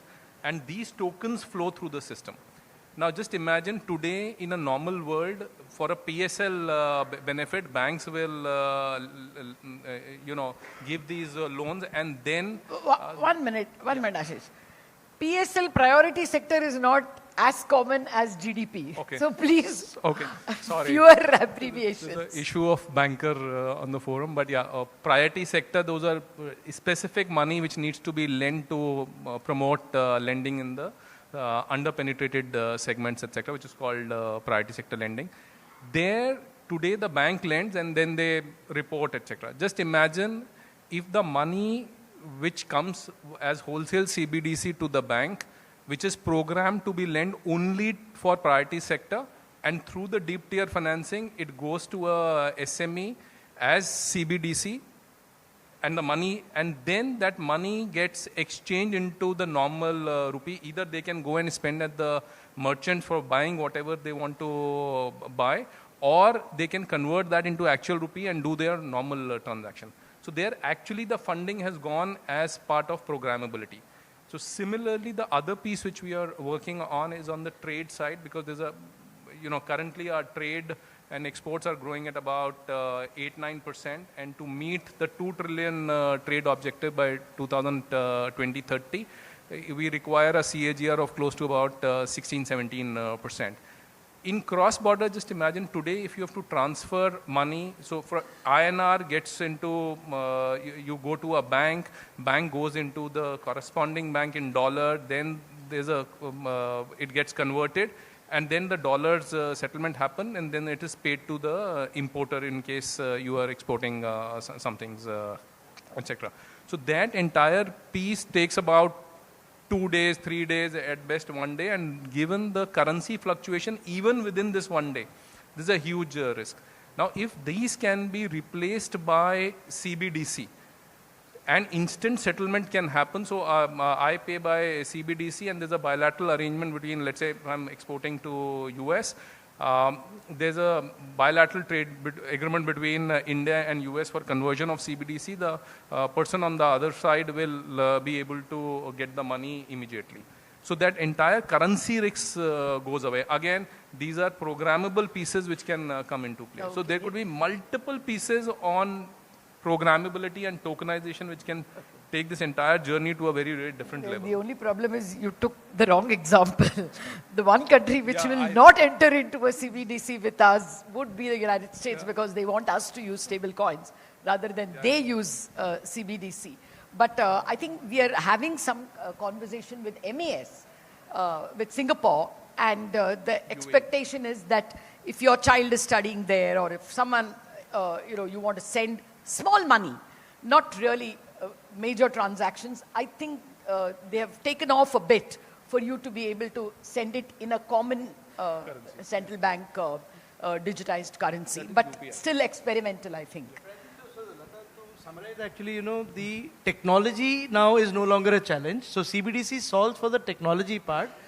The geopolitical considerations, if they are solved, I think the money movement now can be instant and efficient with a lower cost, I think is the moot point. And that is really where I think India has moved from a CBDC perspective. Actually, Tirtha of BCG also wanted to elaborate on the trade usage. You're free to add more to what Ashish said, or any other use case that you have come across in BCG. Absolutely. So, building on what Ajay and Ashish has already mentioned, I think there are 2 points that we want to add here. One is that a future use case is in terms of cross-border payments, the efficiency part of it. So there have been pilots which have already been executed by some of the other countries. And what we see is that the cost of a cross-border payment can be reduced by 50%. The settlement time can be brought down. For remittances, it can be brought down from 1 to 3 days to seconds, or almost instantaneously, right? So that's a huge unlock, and given the, India is one of the large country with the largest amount of remittances, $150 billion of annual remittances, so that's a huge pool to unlock. On the cross-border trade part, so right now, India's trade with a lot of different global blocks are increasing. The trade with Asian is increasing, it's about $120 billion. India's trade with Africa has increased to $100 billion plus, right? This also gives, CBDC is also a conduit for us to de-risk our dependence on some of the other foreign currencies. This helps us, so if, let's say, India gets into CBDC engagements bilateral with some of the African countries, maybe we do not need any other global currency to intervening currency to lean on. So that's something that we can look forward to. No, fair enough. Actually, just to elaborate what Tirtha said, we are attempting this even before e-rupee in the Asian Clearing Union. You know, you don't do gross dollar settlements. Okay, I buy from Thailand, Thailand buys from, South Korea, South Korea buys from Malaysia, the entire ASEAN bloc. Periodically decide how much is the net payment. After I pay you and you pay them, it's all dollars. But you don't buy so many dollars, you only net it out. So every country is buying and selling less dollars so that there is a ease of clearing. That's happening in the Asian Clearing Union. If we could do that bilaterally with, say, Sri Lanka, for instance, you just have the Reserve Bank deducts that much from the account of the Central Bank of Sri Lanka, or the Sri Lankan Central Bank increases or deducts, then neither of them are going through a New York bank. You save that much in terms of time, in terms of the currency loss. Those are the things that bilateral arrangements is what he's speaking about. I just said Sri Lanka because probably that is easier in terms of there being a lot of exchange and a lot of people moving to and fro. Well, to you, Devansh, what other use cases do you see or have you already seen discussed at ENY? Yeah, so there are a couple of additional use cases that I've seen. The first one is mostly around the supply chain traceability. So mostly when we are exporting to markets outside India and where there is a carbon tax applicable, or there is a requirement for showcasing the ESG traceability, that's where having the right technology helps in identifying what is the overall route and what are the sources, and hence it can help you justify a lower tax rate possibly, or reducing the ESG specific overheads that you might end up while you are exporting to these markets. That's one piece that we have seen being incorporated not just by smaller organizations, but a lot of multinationals who are manufacturing in India and then exporting to other geographies. They are doing this to ensure a better tax applicability for their operations. The second aspect that we have seen, and this is again which is coming up, is on the healthcare side. Now, on the healthcare sector, that's another space where there's a lot of electronic data for each patient that needs to be there, and there are different organizations, different hospitals maintaining that data across. Now, as an insurance provider, I don't have access to all those reports or all the data. So, that's also one way of democratizing that data and ensuring quicker resolution of the claims and bringing down the time as well as the cost of doing that piece of business. I think these are a couple of areas that I've seen coming up. Where, of course, digitization and AI can help. Ajay, I want to make the question more specific. Ashish went on to speak about a possible use case, right? That, priority sector lending can be programmed in that fashion. Can you tell me something which is underway, where you'll probably see e-rupee being, or this programmed rupee being used like tomorrow or next month or next year? So I'll give you a very interesting use case which is actually underway, and not live, but it's kind of in good discussions. Asset tokenization, I think we all realize, is going to be very prominent, right? And we are in a Web3 summit, so undoubtedly, there are going to be very, very prominent use cases, for doing this. Now, any asset tokenization solution will also require a legitimate settlement, and this is where CBDC can actually play a very critical role, right? Let me take two examples here: carbon trading. Carbon credit trading or solar energy trading. Now, these actually, so there are two parts to it, right? One is the smart contract exchange, which will be required, for the tokens. But more importantly, the money will also need to be moved. And this is where CBDC can actually become the legitimate currency, which can move, the settlement. Why is the e-rupee better than sending money through SWIFT? No, because it's tokenized, right? So we are talking about tokenized assets. Okay. So tokenized assets will require a tokenized the carbon settlement. credit is a token. Absolutely. Okay. So I'm saying as and when the legitimized token economy will increase, you also need a legitimate token settlement. And that's where CBDC can actually play a very significant role. And that, in my view, is right now happening. The discussions are happening. You know, some pilots have happened. You know, I think once it is approved, it can go done. The second where, we've had discussions and I think, again can be a very potentially good use case is tourists when they come into India.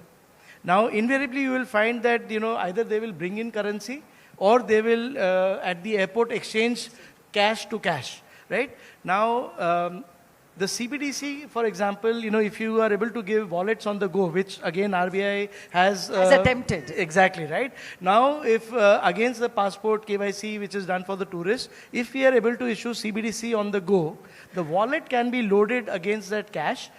You are doing two things. One, you are actually eliminating the usage of, cash.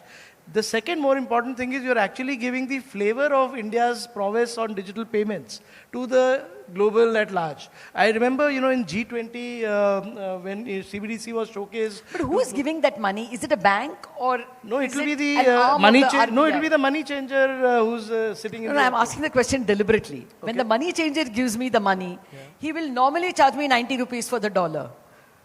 If you want to eliminate that, he will give me so many rupees, or so many dollars worth of rupees. If it is coming from a bank or a money changer is worse than the bank, but even the bank takes away 5%. But if it is good, what the Reserve Bank genuinely wants is, that should be brought down. It is 88.69 today, they should give it to you at 89. Because that is the only effort that goes. The actual expenditure is just that, but that's not happening. I'll just break it into two. So one is the currency exchange. So dollar has to be converted to rupee, that is a given. Yeah. The second is the currency movement into digital, right? So the second part is easily solvable with CBDC. The first part is actually a conscious call which needs to be taken in terms of the FX exchange rate, right? So the retail FX platform, for example, eventually at some stage, could also be opened up for these kind of conversions. In which case then it becomes an open source platform. You can bid for the FX and get the volumes. So at some stage, all this, can be intertwined to really bring a very good experience for the tourist, for sure. Okay, just to add to that, the piece which you raised in terms of the markups, etc. See, when we look at these markups, what is the London rate and then what is the rate, we forget that today there are a lot of compliances which the money changer or the banks need to do. The moment the money is moving digitally and you're depending on the KYC of passport, etc., you are reducing those processes. As the result, the overall system will become efficient. Assuming that their margins continue to be the same, the overall cost will still come down. And Lata, I just want to add one most important facet of CBDC, which in my view, in the future, that will be the real game changer, which will differentiate CBDC with any other payment system. So offline use cases are, is already live in some shape and form. Non-proximity SMS-based is already live. The Reserve Bank has been continuously working along with the ecosystem to see what are the other ways that offline CBDC can be proliferated, right? In every RBI hackathon, if you see the Harbinger, offline CBDC use cases are always one of the areas where they want people to innovate. Now, the DBT solves, along with programmability, one part of the money transfer, right? But India UPI is still, I think, 50-60% penetrated, because in low connectivity or no connectivity, you still have, cash. Problem of paying through UPI. Cash is prevalent, right? So that is where, if offline CBDC, for example, can become a big catalyst. Placement. Absolutely, right? So there, if once we are able to solve, and now the CBDC sandbox, in my view, could propel innovation, on offline. So that, when solved along with so programmability will ensure that DBT is transferred directly to the wallet. The usage of money in the wallet, no longer do you have to go to the bank, take out money. If you can use it in an offline form, in a no internet or low internet, I think that solves for real financial inclusion. Actually, it is more than just beyond the 60%. Let me tell you that in the last 1 month or 1 week, I know 2 instances of people who told me that their GPay didn't work. I wanted to pay over GPay, or It didn't work. And he, in one case she, and in one case he, didn't have the money because he thought he's going to pay the petrol pump with GPay, and he was desperate because he was calling cousins and all and saying, can you GPay? And many of them didn't have because he was a taxi driver. The genuine problem of, this suddenly internet or electricity not working can be definitely resolved, not only in unavailable areas, but urban, even in, the board over there is screaming, time's up, so I'm going to give a brief time to all of you, and then I have an optimistic list to read. Okay, I just wanted to ask you, is there any forthcoming technology that we should be aware of, emerging technology, which will be useful, Ashish? So in terms of, I think it's no emerging technology apart from quantum, etc. But the piece is that there have been blockchain, tokenization, they've been an annual and they're just waiting to break out and be adopted at large scale. So that, in the next 3 to 5 years, that is what we should look at and brace. Okay. Yeah. Maybe I could just vary the question. Either you speak on emerging technology or what is the challenge? Is UPI the biggest challenge? It's working so well. Why do you want a CBDC? So I think I'll just take a minute to answer the first part. So one of the emerging technologies which Nandan Nilekani talks very eloquently about, it's the Finternet, right? So in India and in the global south in general, there is a lot of asset which is not completely monetized and capitalized. India's mortgage penetration is significantly lower than a lot of other countries. So, if there is, once asset tokenization goes into motion, if land can be tokenized, there are other, let's say art, there are more collectibles, luxury items, if they can be tokenized. And then, the other side of tokenization is the realization of that. If that can be done via cryptocurrencies, by CBDC, that's the way to go. Fair enough, fair enough. You all get about half a minute each. Okay, first to you, Devansh. Want to speak about some challenge or emerging technology, one of the two? Yeah, I think one of the challenges which I see is, with going digital and digital currency is from a security standpoint, we are also sharing a lot of information. So one of the aspects which are coming in is, zero functional sharing, which is, you share only a part of the information and it is able to fetch the entire. CBDC is safer in that sense. Yes, exactly. So even if it's your KYC or other aspects, you don't have to share your date of birth, your email, your passport number, etc. Only one key should be able to fetch the information. No, I think that's a very big point you're making, because someone the other day lost his mobile and he was 5.5 lakhs poorer because someone could use his GPay. I don't know how they cracked the code, but the point is now losing your phone is not just losing your phone. It may mean your bank account getting cleaned up. Anything else in terms of emerging? I'm generally very excited about use of AI in financial services. I think, we are at the very nascent stage in terms of really harnessing the power of AI in financial service. Of course, RBI's, report on free AI, I think that sets the framework in terms of how ethically banks or financial institutions should use AI to innovate. So I think the next couple of years will really be transforming in terms of how AI will define financial services. And we have to see where e-rupee figures. But I must read this list because it's extremely encouraging. The e-rupee has made progress, and I'll tell you why. There is a PM Vidya Lakshmi program where they give scholarships. That is working in several pilot areas on e-rupee, because that rupee is programmed and given to the student, and it will only be accepted in recognized colleges. So in Vidya Lakshmi, the e-rupee is working. The e-rupee is also working in a unified pension scheme for informal workers. Again, you're able to identify who the candidate is, and it is working over there.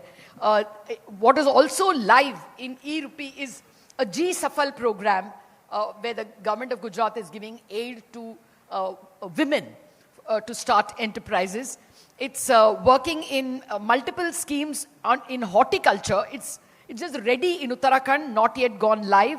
And there are other areas like Haryana where e-scooter purchases are being paid for by e-rupee. So the government of India actually has gone a little ahead of the banks in trying to make the e-rupee work so that the exact expected beneficiary or intended beneficiary gets the money. There's a lot of hope and optimism around e-rupee. Thank you very much, Ashish, Tirtha, Ajay and Devansh for taking us through this conversation and giving us the benefit of your ideas. Thank you.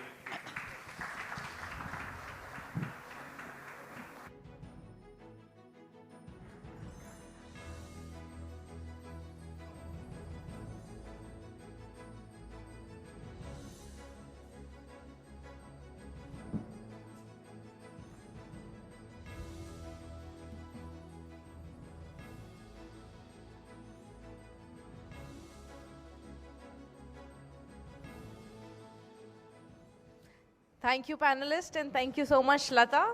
And now for our marquee fireside chat for the evening, I invite Nalin Mehta on stage to welcome our guest of honor for the evening.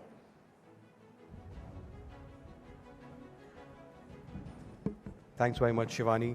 Our next session brings together constitutional tradition and digital innovation, two forces that are shaping the future of governance in India. In an age where technology is transforming how governments think, decide and deliver, Maharashtra has of course emerged as a laboratory for digital democracy, from e-Vidhan reforms and data-driven policy making to Web 3.0 enabled citizen services. At the heart of this transformation and a lot of digital initiatives is a young and dynamic leader who embodies the spirit of both continuity and change. He's a lawyer by training, a reformer by instinct and speaker by conviction, one of the youngest ever to preside over a state legislature in India. And under his leadership, the Maharashtra Assembly has taken major strides towards paperless sessions, digital transparency, and citizen-centric governance. He represents the Kolaba constituency in South Mumbai.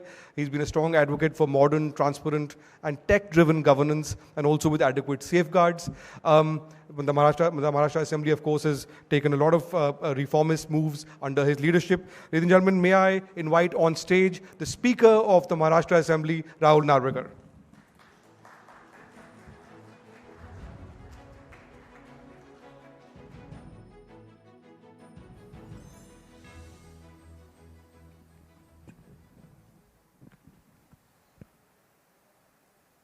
Firstly, Rahul, thanks so much for making the time and for gracing us with your presence. It means a great deal for us as this is our inaugural India Web 3.0 Summit. We are, of course, in the capital city of a state which has defined itself as a digital capital of India. The Chief Minister, Devendra Fadnavis, has taken upon himself the target of Maharashtra being the first fully land tokenized state in the country. So tell me, as the Speaker of the Maharashtra Assembly, you preside over one of the most important legislative houses in this country, in the economic powerhouse of the country. What does digital governance mean for you in the context of Maharashtra and in the wider national context? Well, good evening to you as well as all the distinguished guests present here today in the city of Mumbai. Needless to state, I must first congratulate you all for taking up an issue which is paramount for the aspirations of all Indians of making India the superpower, economic superpower in the days to come. And this is only possible if we implement the right digitalization programs at the right pace. So congratulations for taking up an issue which is important to everyone. To take your question head on, I think digitalization is no more a choice but a compulsion for every state, for every country which aspires to grow and perhaps lead the world economically or otherwise. Having said that, India is an aspirational society. Today we are the fourth largest economy in the world. By 2027, we aspire to be the third largest economy in the world. And by 2047, we aspire to be a fully developed nation. Keeping these goals in mind, one would find it difficult to achieve these without a proper program for digitalization. We've seen the benefits of these digitalization programs. Let me just give you a small example. As the Speaker of the State Legislative Assembly, as a presiding officer, when I took up office, I saw that it was almost impossible for a common man to have access to debates, legislations, discussions which have taken up on the floor of the House. In a democracy, it is the representatives of the people who make laws for them, who decide policies, and if a common man does not have access to this information, I don't think the spirit of democracy can be celebrated in its real form. And we took up this program of digitalization in the state legislature, where now we have digitalized data from 1937 to 2025, all the debates which have taken place on the floor of the House, all the legislations that have been passed on the floor of the House, all the discussions that have taken place, all the motions, all the resolutions that have been passed are now available on a click from 1947 to date. So every individual who has to seek information on any issue which can be used in the courts of law, which can be used perhaps for setting up an example, for policy making, for giving suggestions, is now available to the common man. This will not only give access to the common man, but will enhance the spirit of democracy, shall enhance good governance, which shall ultimately result in the overall progress of a state or a country. Therefore, digitalization is important at every sphere. If you look at the government of Maharashtra, we have huge land records available today, all online. There was a day when you had to run to the Tehsil office, to the Talati office for getting a single 712 extract. Today that is available to you online, sitting in your boardroom or in your office, you can access it. This has not only made information available, this has saved time, this has of course controlled a lot of red tapeism and perhaps corruption to a great extent, and therefore this is the route for progress of the country and the state. So, along with the historical data which has been, or the historical records that have been digitalized, you of course have also presided over the embrace of e-Vidhan in the Maharashtra Assembly, as part of several other states which have also done that, but you've embraced that with a lot of enthusiasm. I think the Prime Minister also took a personal interest in that. If you can tell us a little bit about that and what it means for the legislative lawmaking process. So, as we all are aware that India has adopted the federal structure of governance, where we have state governments, where we have a central national government, and each of them functioning as a legislative body that legislates for its state, and the center legislates for the country at large. And the Honorable Prime Minister had a very clear vision that if federalism has to be protected and developed in its right scope and idea, then transparency as well as availability of information of legislative bodies should be made easily accessible on a common platform. So I think e-Vidhan is a platform where all the legislative bodies in the country, information will be available on a common platform. Sitting in Maharashtra, I would be able to access the information of the legislature in Andhra Pradesh, Telangana, Punjab, and it will also work towards providing, enhancing the working culture and efficiency of every legislative body. So I think in a democracy, we have three wings. We have the executive, legislature, judiciary. And more the transparency in each of these wings will definitely result in progress and strengthening democratic values in the country. So digital governance, of course, is not just about tech. It is also about building trust. With tech, of course, we've seen a huge expansion of digital public infrastructure with Aadhaar, with UPI, with direct benefit transfers and so on and so forth. How can innovations like, in your view, innovations like blockchain, open data systems, smart contracts, to what extent can they enhance transparency and accountability in our public institutions for larger public good?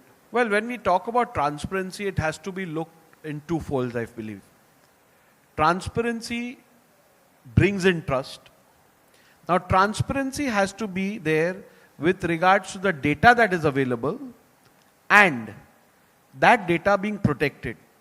Because at the end of the day, a government or the law enforcing agency or the administrative bodies have limitations to the information that would be available.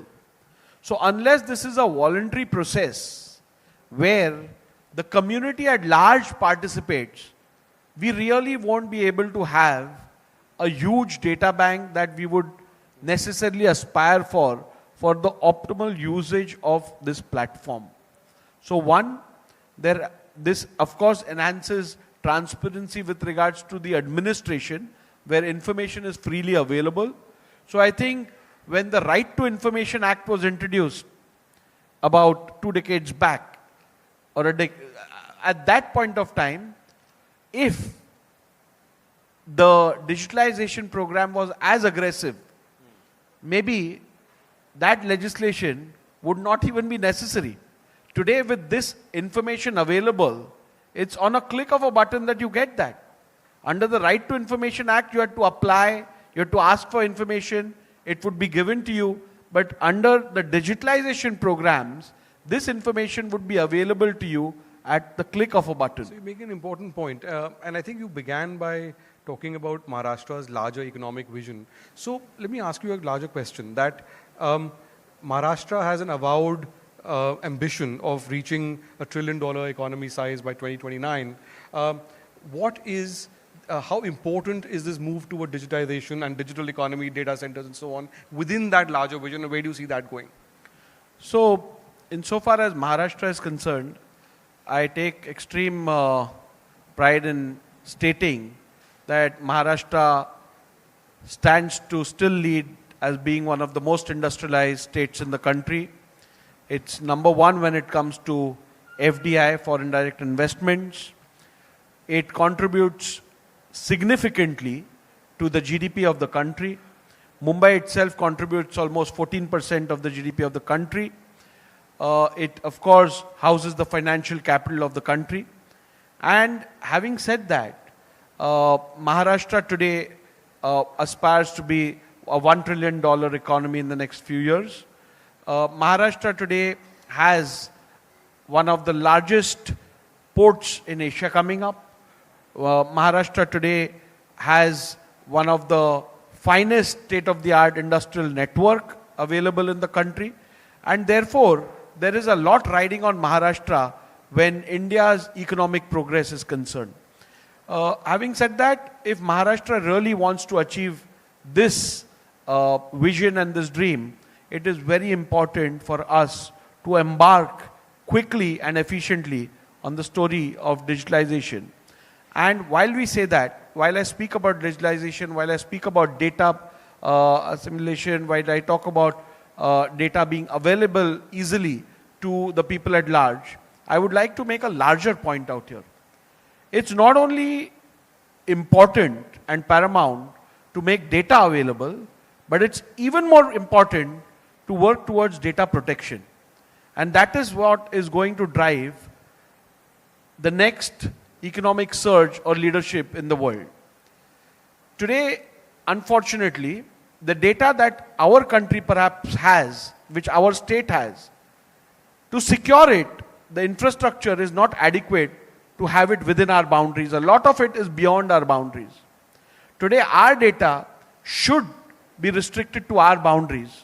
And if we can achieve that, we would be securing ourselves in all possible manner. So data protection, creating as many new data centers is very, very essential, which I think Maharashtra would be looking forward in the times to come. I think the way ahead globally, wars are no more going to be fought on the fields, on the borders, but they would also be significantly fought on the basis of data that is available with each country. So I think it's paramount, it's significant, it's very important to ensure that data protection is also looked upon very seriously, as seriously, if not more, with regards to creation of data banks. So, Rahul, you mentioned earlier in your exposition about the right to information and how if there had been far more technology available then the shape of that may have been very different. So, my question to you is, and this is my last question of the evening really, that given the state of technology where it is now, given the huge benefits of digitization that we have seen, given the kind of reforms that you yourself have presided over in your space in the legislature, where do you see the next 3 or 4 or 5 years unfolding for Maharashtra and India, and India's role in the next phase of evolution for the internet? Well, as we all know, India, as we speak today, is one of the leading exporters of software technology. Indian talent is working all over the world, may it be the Silicon Valley, may it be Europe, or may it be the Far East. Indian talent is seen working in this sphere around the world. India happens to be the youngest populous society in the world today, with an average mean population of about 29 years. United States of America standing at 34 and China standing at 41. So we are the youngest nation in the world today. And if we have to use this demographic advantage to enhance our economic goals, we need to convert this youngest population into skilled youngest population. And believe me, if we can convert this youngest population to a skilled young population, India will be the power engine for growth in the world. There won't be a single economy which will be able to work without Indian human resource. So focus of Maharashtra also is on converting young population into skilled population, especially in the field which is very conducive to the conditions available in Maharashtra, where we are focusing towards software-related education and skilling of individuals. And I think that is the way forward for economic as well as overall progress of the state and the country. Well, that's a great upbeat note to end this session on. Ladies and gentlemen, a big hand for Rahul Narvekar. Thank you so much. Welcome to Money Control, your ultimate destination in the ever-evolving world of finance, business, markets, policy, and technology. India's preeminent news platform, driven by facts and fueled by data. A platform made in India, for India, and for the world. Moneycontrol.com has a staggering reach of 100 million plus monthly active users and 6.02 million daily active users. Being a transformative digital force, reshaping how we engage with money, markets, and news. Setting us apart is our commitment to delivering accurate information and empowering financial decision-making in a dynamic ecosystem. Seeking a deeper dive into the financial realm, we present Money Control Pro, a powerhouse of exclusive insights, providing actionable investment ideas and expert analysis.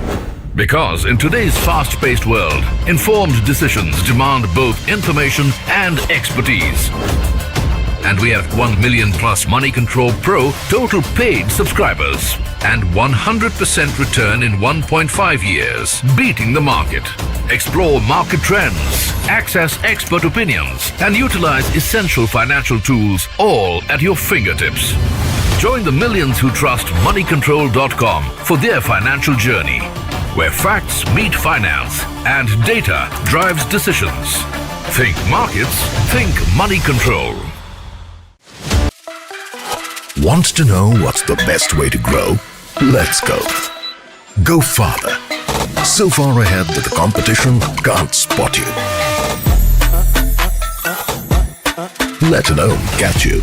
And grow your audience's insight. Because stocks may go up or down, but knowledge is invaluable. Go. Assemble the A-team. The ones who reach the top and then keep going. Go into uncharted territories. Blur the lines between media and technology. And watch as you make wealth grow. Go. Build partnerships with the very best. And grow your voice. Because the world needs India's perspective more than ever.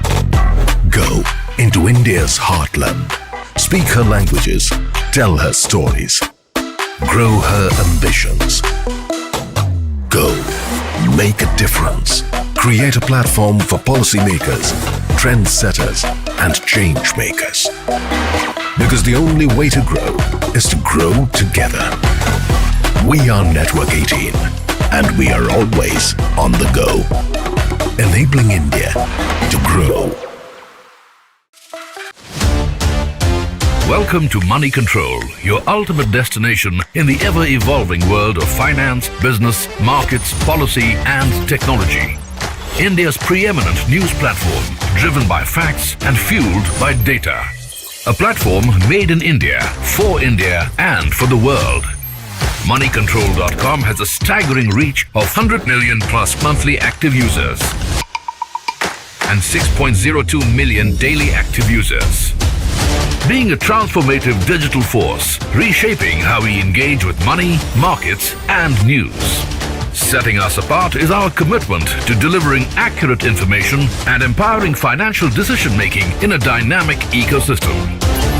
Seeking a deeper dive into the financial realm, we present Money Control Pro, a powerhouse of exclusive insights, providing actionable investment ideas and expert analysis. Because in today's fast-paced world, informed decisions demand both information and expertise. And we have 1 million plus Money Control Pro total paid subscribers and 100% return in 1.5 years, beating the market. Explore market trends, access expert opinions, and utilize essential financial tools all at your fingertips. Join the millions who trust Moneycontrol.com for their financial journey, where fact Wants to know what's the best way to grow? Let's go. Go farther. So far ahead that the competition can't spot you. Let alone catch you. And grow your audience's insight. Because stocks may go up or down, but knowledge is invaluable. Go. Assemble the A-team. The ones who reach the top and then keep going. Go into uncharted territories. Blur the lines between media and technology.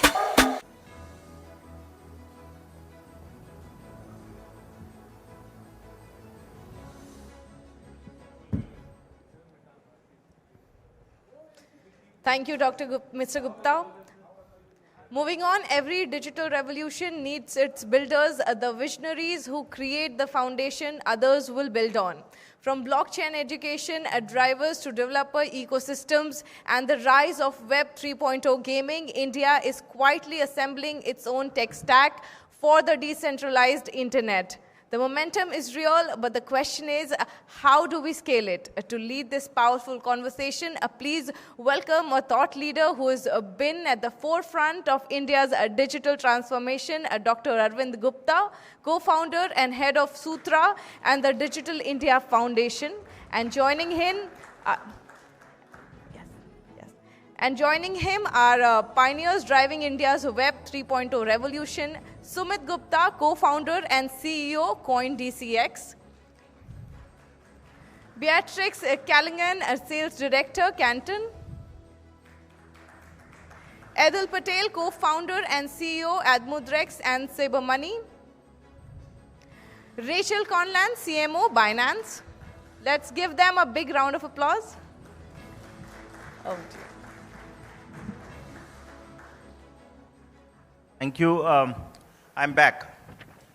And this time, it's good to be, instead of answering questions, asking questions. And from people who have more knowledge than me. It's always good to learn. You know, one of my professors said, if you are the person who knows all the answers, you're in a wrong room. So I'm in a room which is full of very, very intellectual, intelligent people, but also people who are actually doing it, who are actually living the life every day. So this is going to be as much educating for me as well as for the whole audience and the audience electronically on digital channels and everywhere else. So thank you for joining us, all of you. I think when we started this conversation this evening, you know, 2 or 3 things have come out. I will trust this panel to take it home for all of us, to summarize, to give us the golden nuggets that have come out from a lot of questions that were asked throughout the panel. So can I request one of the organizers to close that door, please? Okay, so, you know, I think enough has been said about India's unique offering in the digital to the, in the digital space to the world, which is digital public infrastructure. There is hardly anybody in this room who does not use UPI or, of course, Aadhaar or the India stack. I think this conversation is based on an event, one of the biggest fintech festivals that happened in Mumbai right here about 3 weeks ago, where the Prime Minister of India, along with Prime Minister of UK, and another Prime Minister who was former Prime Minister were present. So it shows the importance that digital finance is happening, is taking shape as a narrative in India. Now, as I said, this conversation is going to be about the Web 3.0.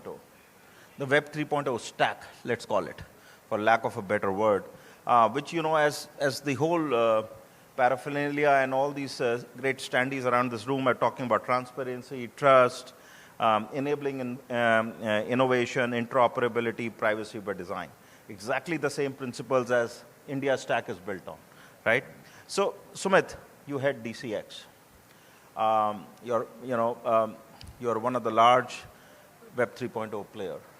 How do you see India and moving into this Web 3.0 stack, if we may call that, and how does it look like for India and the Web 3.0 stack? Sure, Arvind. I think Web3 stack is now being talked about, but we are at a unique juncture where there is an opportunity in front of us to replicate the success that India has seen in the UPI. And that success is possible, and now we are sitting at that juncture. What I mean to say that is when UPI came, it was an open interoperable payment system which gave payment solution to 1 billion people. And now as things evolve, I think it's also important that we upgrade that stack, and Web3 stack essentially solves for that. In my opinion, it brings the new digital public infrastructure which solves for trust, which solves for openness, transparency at the core of it. And the only thing that is important in this is one, scalability, because you need to have like 18 billion transactions you mentioned in a month, right? That's one problem that needs to be solved. In terms of developers, how can you have more and more developers contributing to the Web3 stack? That's another problem. And then third is the regulations. How does India come up with smart regulations? We'll come about regulations in the second half of this panel. But so what you are arguing is that a Web 3.0 stack makes sense for India? Absolutely. And what does it look like is something that I wanted to hear from you, but maybe we can hold on to the second when we come back again. But that's a very important thing. Beatrice, you join us from Hong Kong today, or you've been in India long enough to become semi-Indian?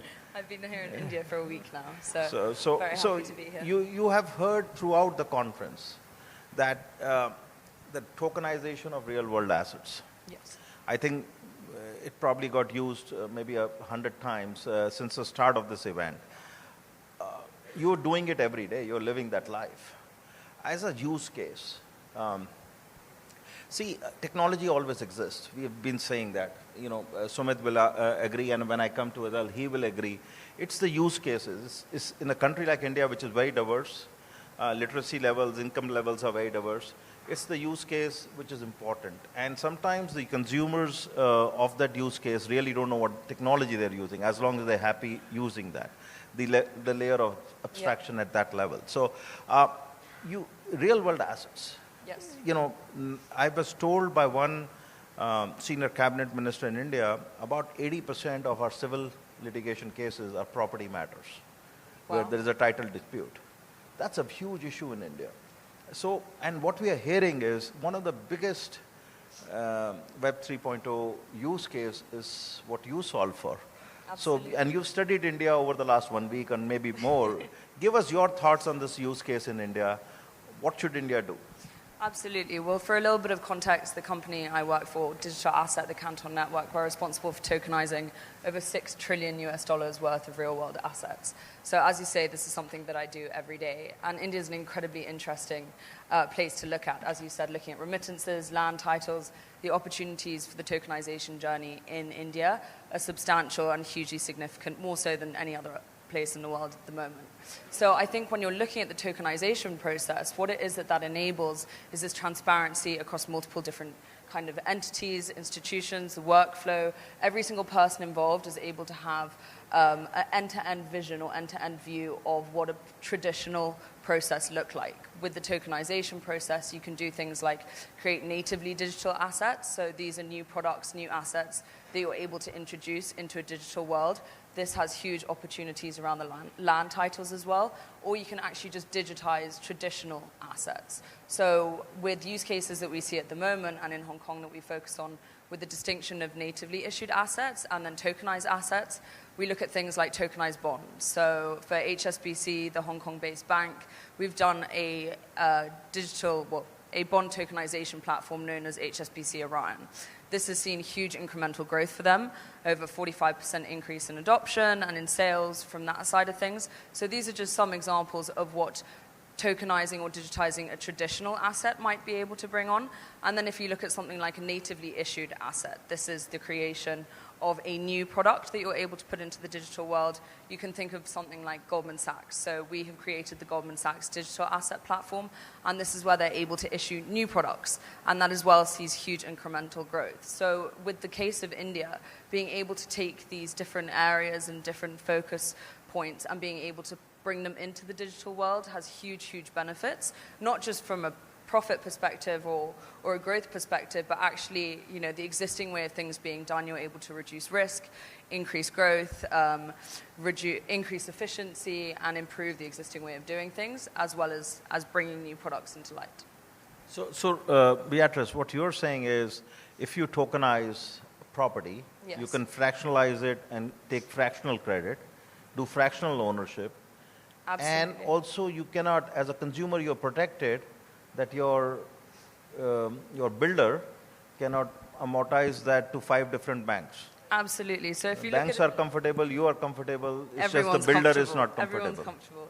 Everyone in that multi-party workflow is comfortable. When you look at the fractionalization process, what you can do is essentially using kind of granular levels of code, you're able to implement levels of privacy. So who within a particular workflow is able to see what? Who is a signatory? Who can verify a transaction? Who has access to visibility? Which kind of regulators or auditors need to be able to see different points of information or parts of information?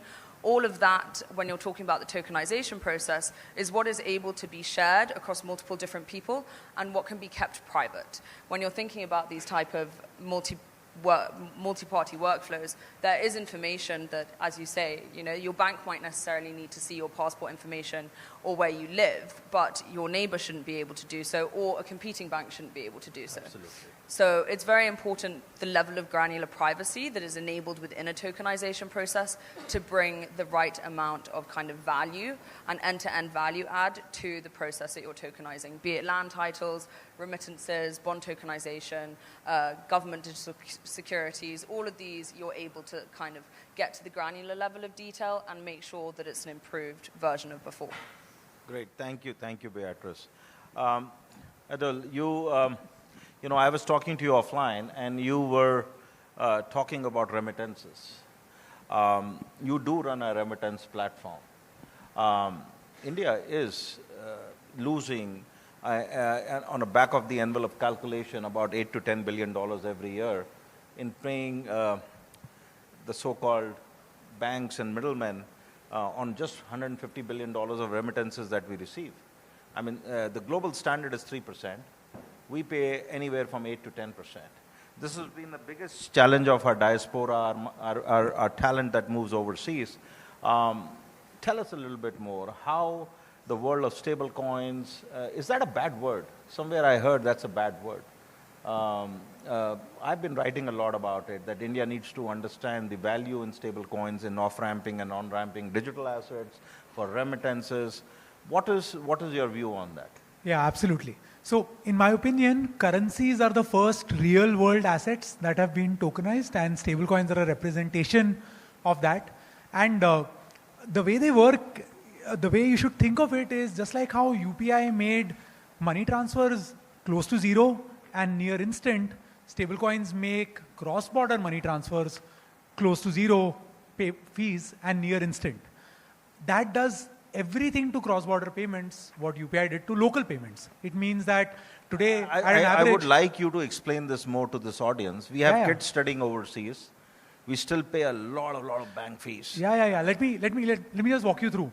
Someone who is in UK sending money to India takes 3 to 5 days to send money, costs 3 to 5%. India receives $130 billion of just consumer remittances. Apart from that, $1.7 trillion worth of trade that happens. Across all of this, Indians spend close to $30 billion in fees just to banks, just to move literally our own money. I was reading a conversation somewhere that a person who's working outside India spends a day working just for the bank every month, just to pay the fees to the bank.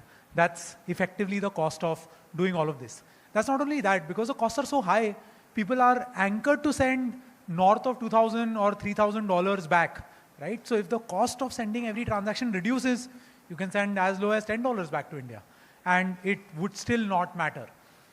That's where I think actually things like stablecoins or CBDCs or some chimera in between of those two comes into play, where it makes those transfers very cheap, makes those transfers instant, and those stablecoins coupled with the right convertibility to INR back to fiat on both legs makes them actually usable.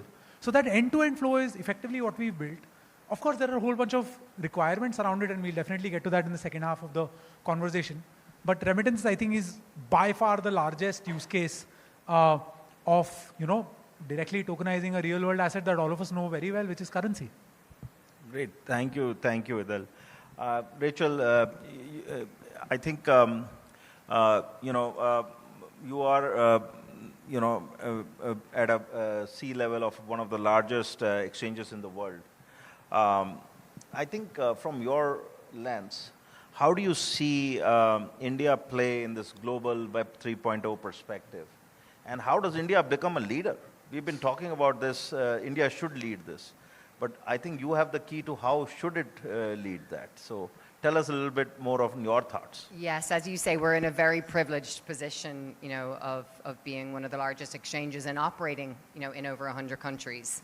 And I'm in a very privileged position of getting to visit and spend time with the communities and retail users, the institutional community and the developer community in many of those markets. And I would argue that India has the greatest competitive edge that I've seen globally at this moment in time. Nobody is going to doubt you on that. Greatest competitive edge. You have youth population, the median age being 29, as the speaker just shared prior. You have a world-class developer community representing already over 12% of the Web3 developer community globally. You have over 1,000 Web3 businesses that I know about at this moment in time, and already domestically grown businesses like Polygon, like CoinDCX, that are making regional and global waves. And I think with crypto adoption, India, as everyone knows in this room, crypto adoption is one of the fastest growing in India. And I think what needs to happen as part of that, and it's been great to see this in my visits and during this trip especially, is the commitment to regulatory clarity. I think we're at that pivotal intersection of regulatory evolution, which is going to support the thriving growth of this industry, as well as public and private dialogue around how we work together. And that's not just Binance, that's Binance and CoinDCX working together to ensure that we're educating. But most importantly is narratives. You just asked the question about stablecoins. We need to stop talking about the technology and start focusing on the benefits of the technology for the different communities that we're targeting, and focus on how it's improving the everyday person's life, the institutional life, the developers. And I think India is in a position where it can build decentralized solutions at scale faster than anywhere else in the world. You've already got that proven digital infrastructure that Sumit you spoke about earlier. So I'm very excited, and while we're very bullish on this industry as Binance, we're very bullish on India being not just a participant in the space, but truly a leader in this global economy and this very ever-changing global economy that we live in at the moment. Oh, thank you very much, Rachel. I think in the last 5 minutes, what I want to focus is, we've heard a lot of good things, but India is India. we change very fast, but does take a little bit of time still. That fast is the fastest in the world, but still, you know, it's federal system. What are the, and I'm going to reverse if you don't mind. What are some of the key things that we should do now? And I know, you know, everybody talks about regulation not keeping pace with innovation. But, you know, this has been around for a while. We've been, you know, experimenting with it. There are many experiments. There are many startups. There's a lot of funding coming. I just met 2 venture capitalists. I don't know. I don't see them in the room. They may be striking a deal outside. There is money now that is going into this.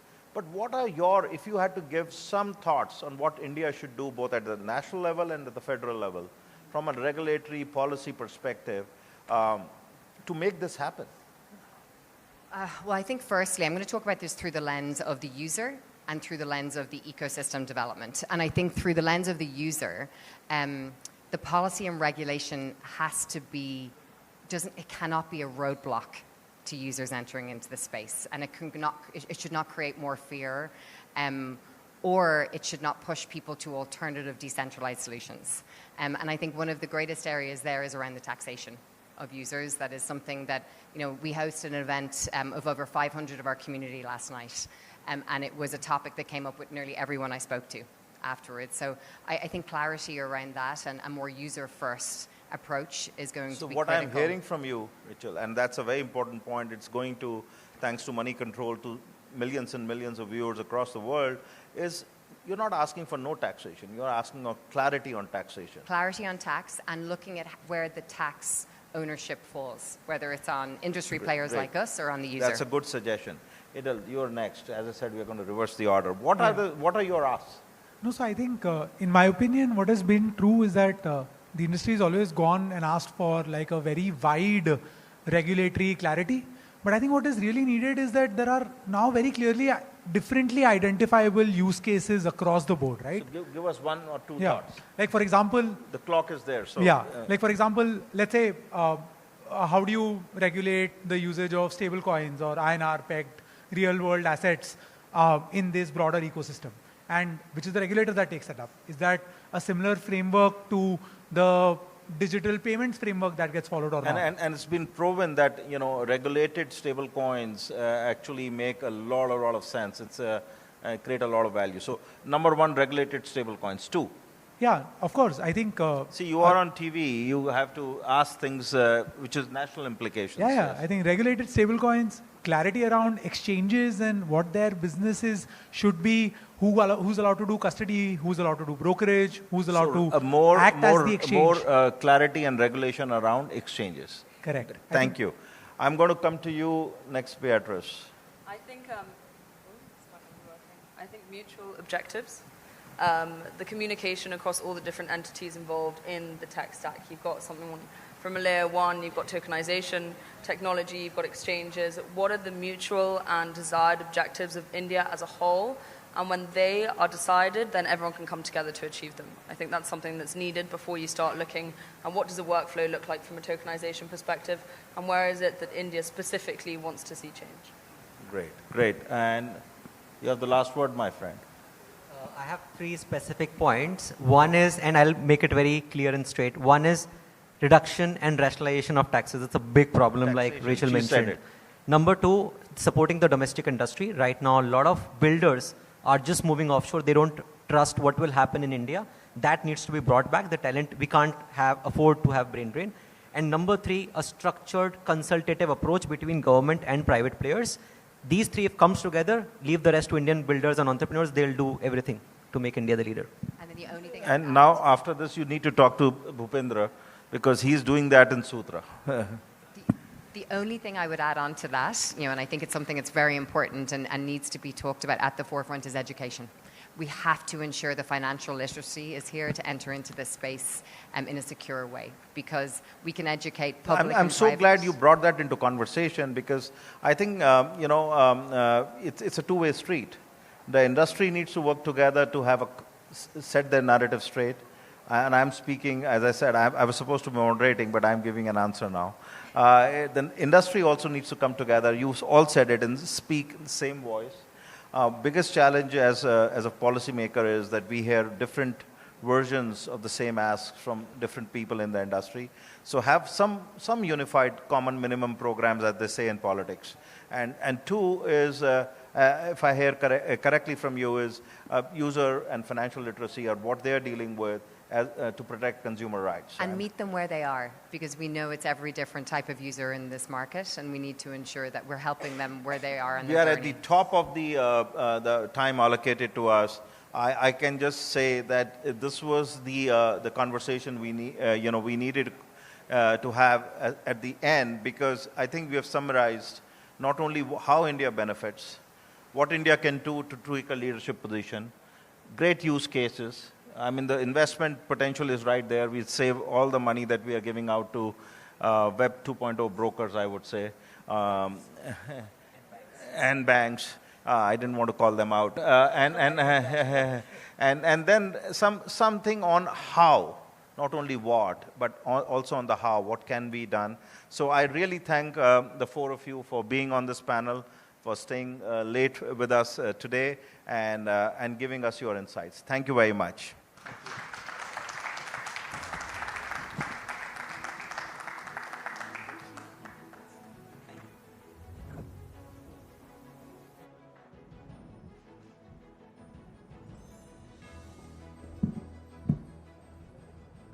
Thank you to all our panelists for sharing such sharp and inspiring insights on building India's Web 3.0 ecosystem for the world. And a special thanks to Dr. Arvind for steering this discussion with clarity and depth.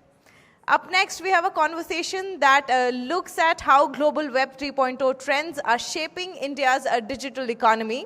Please welcome Hamsini Karthik, Moneycontrol, to take this conversation ahead, and requesting SP Sekar, head of APAC at Binance, a global leader in Web 3.0 and digital asset space, to join her for a conversation. Please welcome them.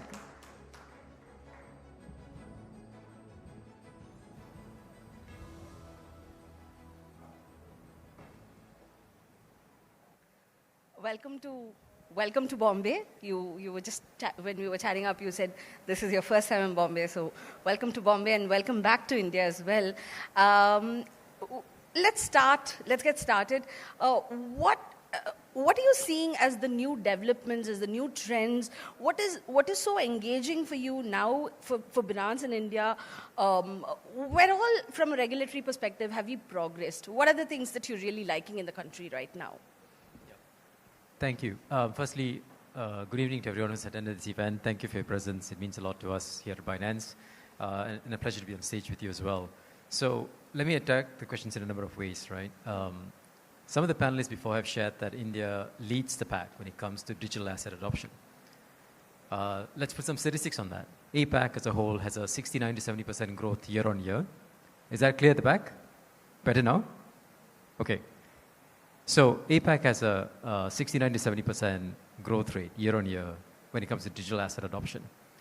India for the last 3 years has been the leader globally in digital asset adoption. So what that means is if you compute the two together, India's at the top end of that range, right? And this is a trend that's going to continue well into the future. So that's the first area of interest for us. As a business, that's obviously an area of interest to us. Binance is a digital asset ecosystem. So we've moved past the stage of being a core trading platform. Now we are a full-scale ecosystem. And India is one of the countries where we want to entrench ourselves into the future, I should say. What's attractive by India is also the fact that there's multiple angles of this, right? From a labor participation perspective, Rachel shared earlier, our CMO shared earlier, that it has 11 to 12% of contribution to total global developer pools. Now that number obviously could be a lot higher if the ecosystem could soak up that capacity. It's a demand and supply issue, isn't it? So there's labor supply, but the question is whether there's enough demand for that labor. So that's another area of fascination for us. If we could collaborate and if we could contribute transparently to building that ecosystem, then there's going to be a net benefit to the development of this labor pool and the number of developers who could contribute to this, and that would be a domestic asset. I think the other half of your question, I think, was what has been the regulatory approach for us? Yeah. Now, we are currently licensed in 22 countries around the world. And these are full-scale digital asset operating licenses. These are not AML registrations only, right? And as Rachel shared earlier, we're present in about 100 different countries from an operational perspective. Coping with regulations is our bread and butter. We do this day in, day out. We've done this day in, day out for the last 8 years and have grown to be the world's largest digital asset exchange. To give you a sense for that, we have processed $150 trillion worth of digital assets in the last 8 years. We clear close to 1.5 million transactions a second. And we've done that at scale. We've done that while keeping customer assets safe. We've done that responsibly, and we've been an ecosystem partner to hundreds and hundreds and potentially thousands of startups around the world in this space.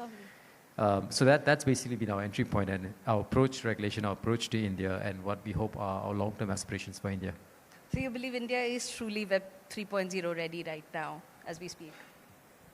India has dipped her toes into Web 3.0 from a architecture perspective. And then there is the demographic perspective, right? Indian users hold currently about 5 to 10 billion conservative estimates in digital assets, and that number is going to grow to 30 billion in the next 3 to 5 years. So if you ask me whether the ship has sailed on Indians' participation in digital assets, yes, the answer is yes. Right? The question is, how do we build a framework to accommodate for this in a way that provides clarity on what elements of digital assets are permitted, which have to have certain degrees of control, which are not permitted. That clarity, I think, is yet to come. Perfect. I'll stay put on the point on clarity and maybe weave in another layer of, I'll go back to the point on regulations as well. Where do you think there needs to be a little more work to be done in terms of making India from a regulatory standpoint, bridging innovation and growth and bringing in new technologies, etc.? Where do you think we still have scope for improvement? Yeah, that's a great question. I get this a lot, and there's always underlying assumption that innovation and regulation, have a trade-off. It's not the case, right? Smart regulation actually fosters innovation, and so, and there are countries. So among G20 countries that took a position that digital asset adoption will be part of their national frameworks, most of them have proceeded down the path of smart regulation. What that looks like is basically activity-based licensing. There's usually a category of license, right, which is financial services licensing, but then it breaks down authorizations on activity basis. So if you take an exchange, there is a few components that are immediately clear-cut, right? There is the order book, that's the matching engine, there is clearing, there is settlement, there is custody, right? These are the basic foundational building blocks of any exchange. I'm just using an exchange as an example. Then you can break that down further into categories of participants, right? Dealer brokers, exchanges, custodians, OTC desks. So different jurisdictions have taken different approaches. But the end goal is you provide clarity when you start thinking about it this way. And I think that immediately gives you a signal, okay, these are the activities that we want to kind of dive into from a service provider perspective. And then the end users have clarity on exactly what they're getting into. Now, you can go even further. You can have product level approvals, authorizations. That's the next layer, right? And then you get to a level of granularity and precision. And none of this is stifling, by the way, because we deal with this globally around the world, right? And all global exchanges and local exchanges know how to deal with this. So there is nothing in this that is stifling innovation. It actually lends to innovation. There's transparency, right? And then there is consumer protection as a result of this. And it's an ethical way to do business. Absolutely. And from what you spoke, it's also evident that the scope can be much beyond just financial services. There may be a larger play in some of the non-financial services segment as well. Would you want to elaborate on that? If I'm getting the question right, I think you're asking about uses of blockchain, decentralized ledger technology beyond financial services. And as one of the panelists mentioned earlier, very astutely, innovation in this space has begun with currency. Right? It'll progress to innovation in financial services. And why? Because it is ripe for digitization. It's already digitized in many ways, but there's lots of friction points, right? And a lot of intermediaries. So I think that's where the innovation is strongest. But we also don't see much of this. It's not discussed much, but there's already blockchain innovation. And actually, it preceded some financial services innovation in areas of trade finance, in areas of remittance, in areas of agri-commodities, right? So there's many, many sectors which have incorporated blockchain technologies. And I think that's nothing new. Perfect. And what are the complementary synergies you believe that this is going to sort of lead the whole sector towards, and whether in terms of enhancing technology, reducing costs, etc.? Where do you see this really acting as a pillar of strength? I think it's going to be an economic amplifier, right? Think about it in economic terms. Your GDP is a function of money supply and velocity, right? So let's use an example. I think it's easiest. Let's talk about the digitization of the rupee. Now, I'm agnostic as to what format you take. You can call yourself a CBDC, you can call yourself a private stable coin, you can call yourself a rupee-backed token. There's lots of misconceptions in these categorizations, and I'll come to some of them later, but let's take that as a use case. One of the main reasons why the US has moved on the path of rehabilitating the approach to stablecoins, and the Genius Act in particular, is because it makes the US dollar, it provides greater velocity to the US dollar, right?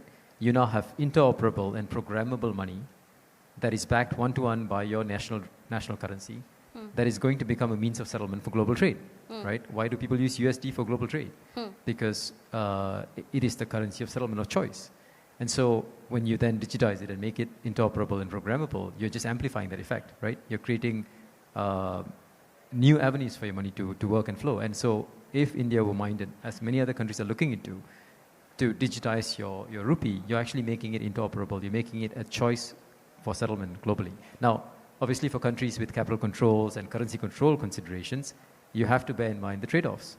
But there are ways to manage those risks, in my view, while allowing for the innovation component to foster. Just on that point, I mean, like, I think there was some discussion about what's a CBDC, what's a stable coin, what's a rupee-backed token. And, I think we have to be mindful of the trade-offs, right? So a public-private partnership when it comes to launching a digital version of a currency has proven to be the most effective way to increase adoption. Now, CBDCs are talked about as a panacea of sorts, but there is also bank intermediation in CBDCs. When a central bank or a central bank entity issues CBDCs, where does commercial deposits go? Because CBDCs have to have yield, right, in order to have adoption. They have to have some returns. And if those returns are attractive, equally as attractive as commercial banks, then commercial bank deposits are going to flow into the CBDC architecture. Where does that leave commercial banks and their capacity to lend in credit cycles? So there is bank disintermediation even for CBDCs, right? It's not a problem that's only relevant to stablecoins. So I think my point is you have to choose your technologies bearing in mind the trade-offs. And part of what smart regulation does is understand those trade-offs and give people legitimate choices and control for risks. But again, if done correctly, none of this stifles innovation. Absolutely.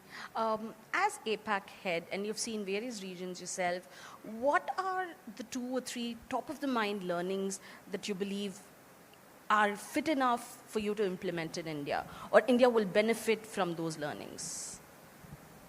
Okay. So I think one thing we're seeing in APAC is the degree of specificity in conversations around how to build products. Right?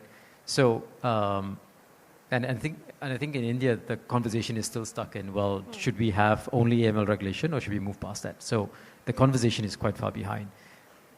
Australia, for example, is having a conversation as they roll, and to bear in mind, Australia was also on an AML registration policy, right? And they've moved quite quickly through the Treasury bill, which is in exploratory draft format now, to a model where they're talking intelligently about, well, should custody, if I license someone for custody, does that mean the technical stack for custody needs to be onshore? Or is it just the entity that has the contractual obligation for custody that needs to be onshore? Right? In Hong Kong, they're having conversations about, well, we now license exchanges and brokers, but can we have a model where a broker could plug into an order book and a liquidity pool that's offshore? Right? And so these conversations are incredibly nuanced and incredibly advanced in other tier 1 markets around the world. And so I think that's the first learning. Second learning is that and this is not a conversation that's had enough. Like when you have conversations in India about compliance, sometimes it takes the tone of, well, that's only a situation in India. That's not true. It's a global standard, right? So we are a fully KYC platform everywhere around the world where we operate. And so I think the conversation needs to recognize that this is a base standard for the rest of the world, right? But there's much more to do on top. And the third conversation is, education, right? That's not talked about enough. Binance Academy, which is a non-profit arm of Binance, has 6-digit number of tutorials, webinars, documents, policy papers we put out every day, every week, every month which is pure information and it's totally free. A lot of the information talks and trains people on the technical architecture first, because we talk a lot about the financial architecture, but unless you understand the technical architecture, you don't understand the product, right? So what is blockchain? What is a decentralized ledger technology? What are private keys and public keys? How does hashing work? How do you add blocks to a chain? Why are there different chains? What are bridges, right? What is an interoperable chain architecture? What are the challenges we haven't solved from a technical layer? All of these information is critical to understanding the base.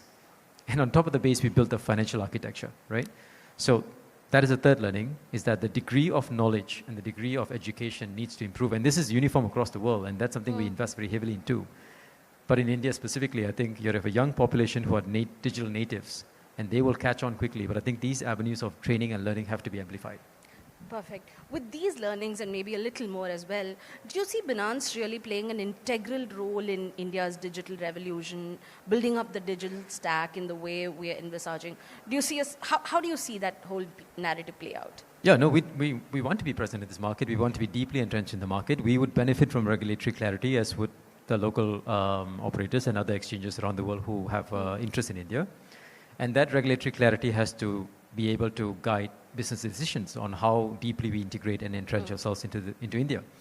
But leaving that aside, I think where we want to contribute most, what are the twin macro drivers of digital asset adoption globally? First, it is a multi-asset model, right? More and more service providers are moving to a world where in a single interface, in a single UX, without having to jump between environments, you now can access not just crypto, but your suite of financial services products, right? And that's the merger of Web 2 and Web 3. Two, real-world asset tokenization, right? These are usually asset classes which are not available to the average person because they require intensive upfront capital to get access to. But if you could tokenize them, and to Beatrice's point, whether you tokenize them via digital native tokens or whether you establish a token layer on top of a digital asset class, existing asset class, doesn't actually matter. You give the everyday person a fractionalized asset that he can actually afford. Absolutely. I know time's up, but the conversation won't be complete if I don't ask this question. Indian talent pool is ripe enough for the kind of aspects that you spoke about. Where do we enhance talent? And with the advent of AI, etc., how do you see this sort of play out? Well, you've got a very young population, a very astute population, right? And a population that adapts to technology very quickly, right? 10 years ago when UPI was being formulated, and I used to work for another tech company at that point, there was disbelief that the project took off at the rate that it took off, right? And you basically leapfrogged an entire generation of technologies. And now it's the standard business case that you study in terms of how a nation can implement a technical solution at scale, right? Seamlessly for the most part. And so I think the future is bright for India. Now, what would be the catalyst for unlocking all of that latent energy, ambition, as the keynote speakers mentioned earlier, the ambition for Maharashtra to become a $1 trillion economy, the ambition for India to become the second largest economy by 2030s, depends on human capital. And pairing human capital with intellectual capital and with technical know-how, right? And we talk about AI as something distinct from humanness. It's not. Right? It has to be a symbiotic relationship for that to make sense. And so that is your greatest strength, I think, and time is on your side for now. But I think doing it in time, getting it done in time, executing at scale is going to be the game changer. Lovely. I think we should wrap on that note. Thank you so much. Thank you.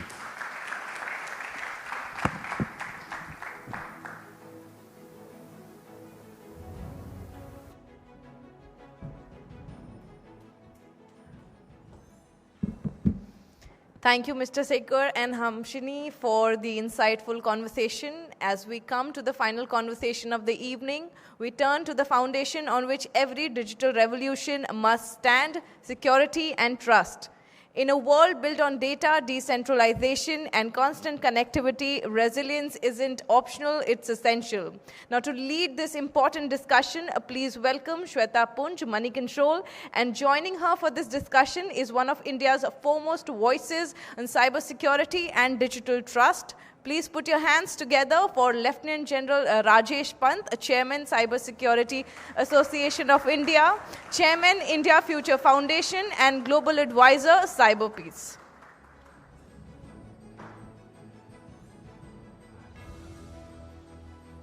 Thank you, Shivani. Can we hear a big round of applause for Dr. Pant? You know, we've saved the best for the last. We've been talking about the need for digital currencies. We've spoken about frameworks. We've spoken about the importance. But now we will be talking about the dangers that it poses, the importance of cybersecurity, and how vulnerable we are. And if there's one person who can really speak from first-hand experience of this space, it is Dr. Rajesh Pant. He is the former cybersecurity czar of India. An institution was set up to regulate this space, and he was leading that organization until recently. Dr. Pant, thank you so much. This morning there was one news story that really made me think, and it was very, very tragic. An 81-year-old man, and I'm sure all of you read this, an 81-year-old man lost all his life savings and his life to a cyber fraud. Did all of you read that story? Can I have a show of hands, please? So there, it's there in our lives. We are all victims of cybercrime, or have been victims of cybercrime, or could become victims of cybercrime. Not only that, not only individuals, organizations, JLR, a global brand, was shut for nearly 2.5 months because of a cyber fraud. The factory was shut down because of a cyber fraud. So I'd like to begin by asking you, Dr. Pant, on why are so many cyber crimes happening, not only in India, but across the world? In India, of course, we feel we are more vulnerable because financial literacy is one crucial aspect, and I think the regulatory aspect also. But if you could just take us through, what's really going on in terms of cyber crimes across the world? Good evening, ladies and gentlemen. Thank you for the question, Shweta.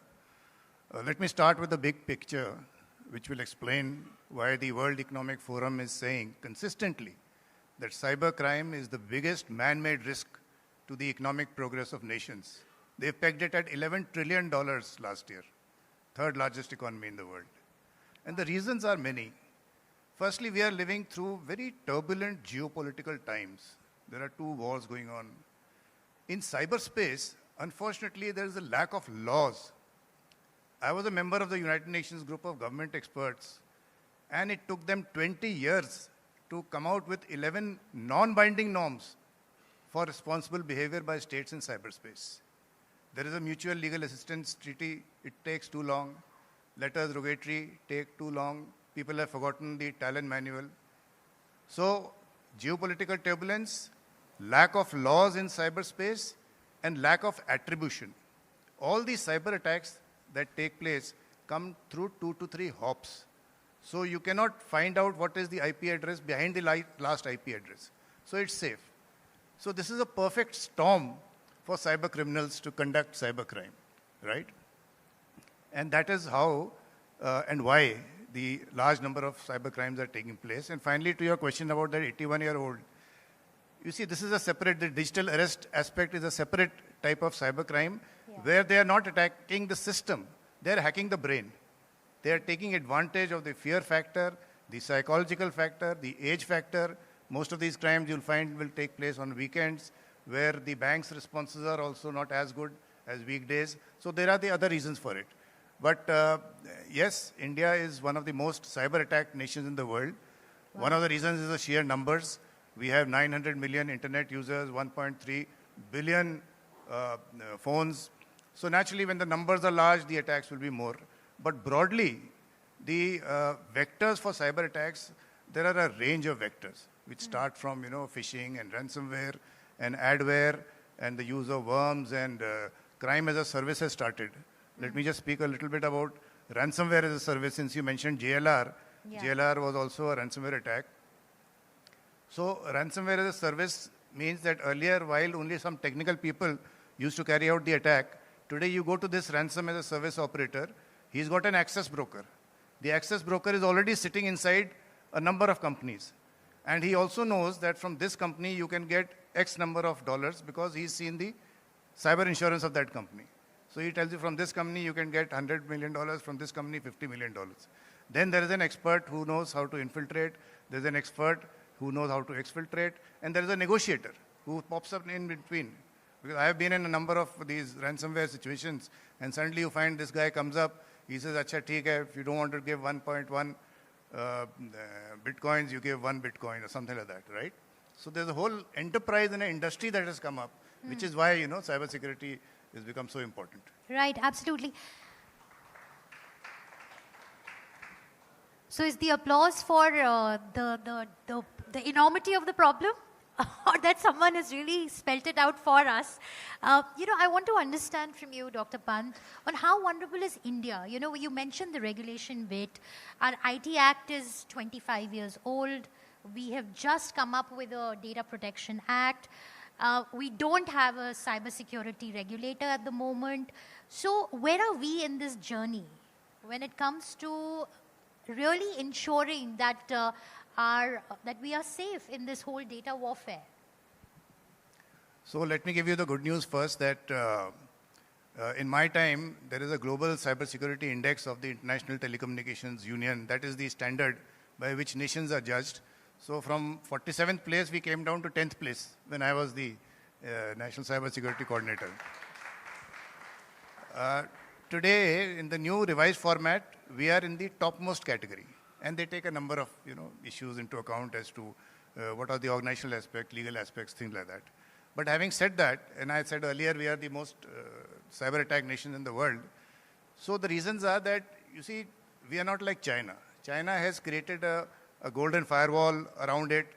There are no apps which we use, which you can use in China. They have their own chat apps and Google and everything. So we are open. We are interconnected. So when you are interconnected, naturally the attacks will be more, right? But the government has taken a number of steps to protect national cyberspace.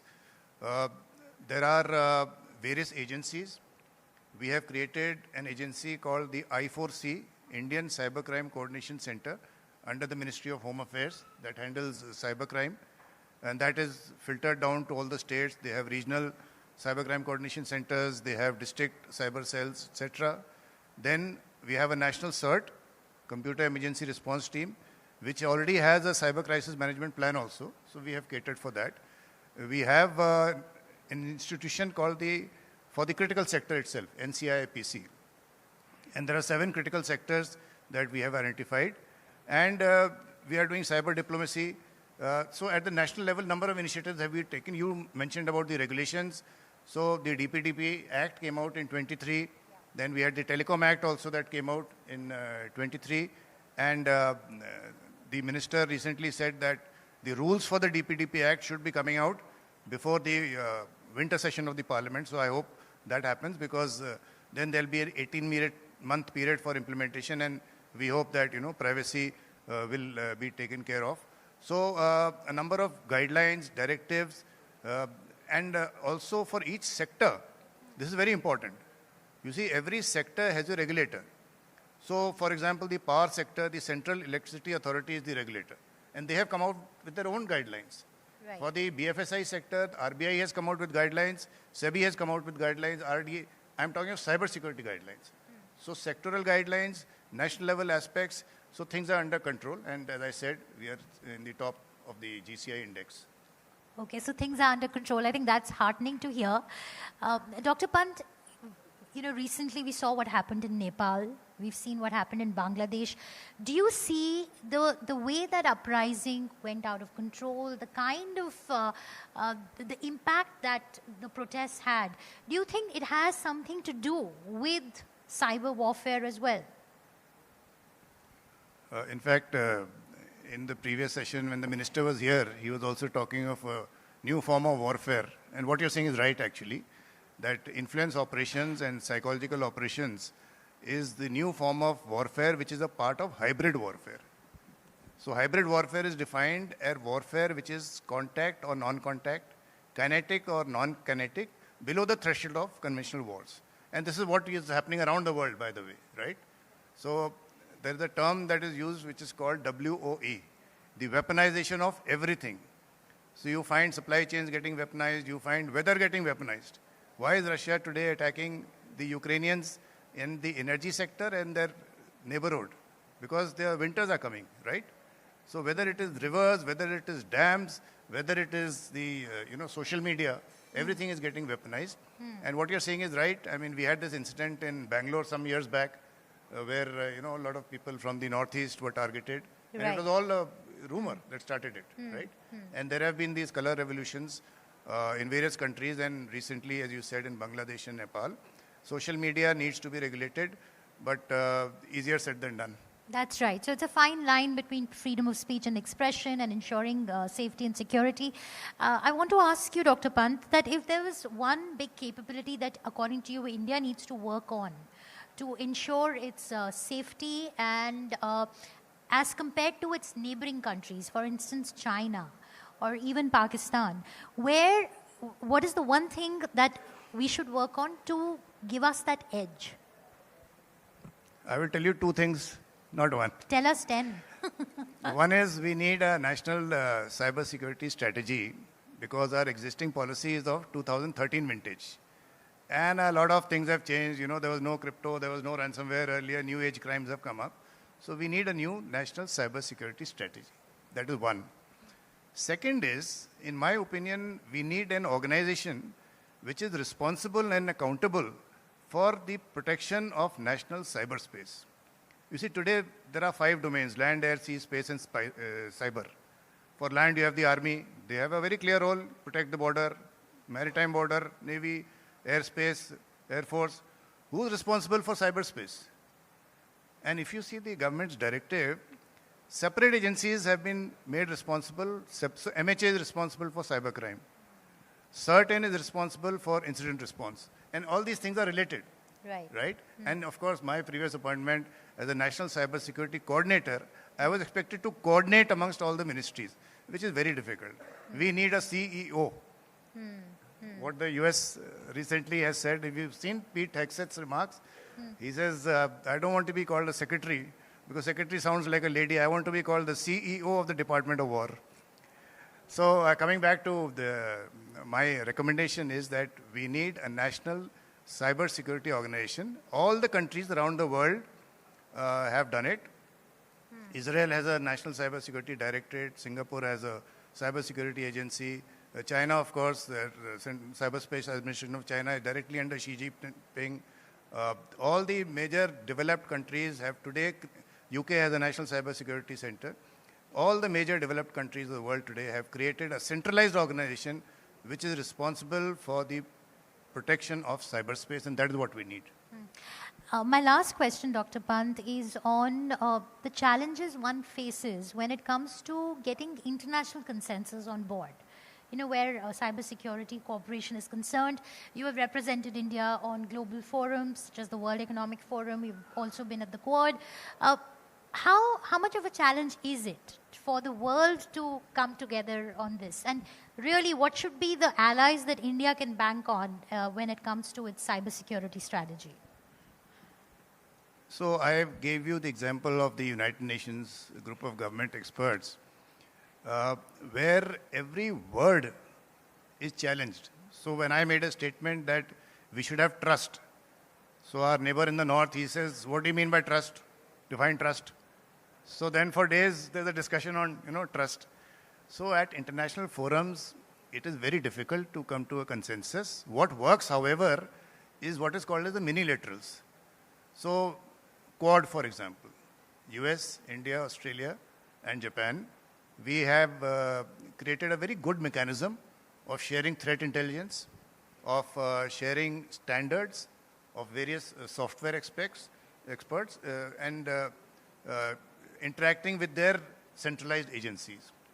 So Quad, SCO, BIMSTEC, all these regional organizations, that is where you can see the results, but not at a very larger international level.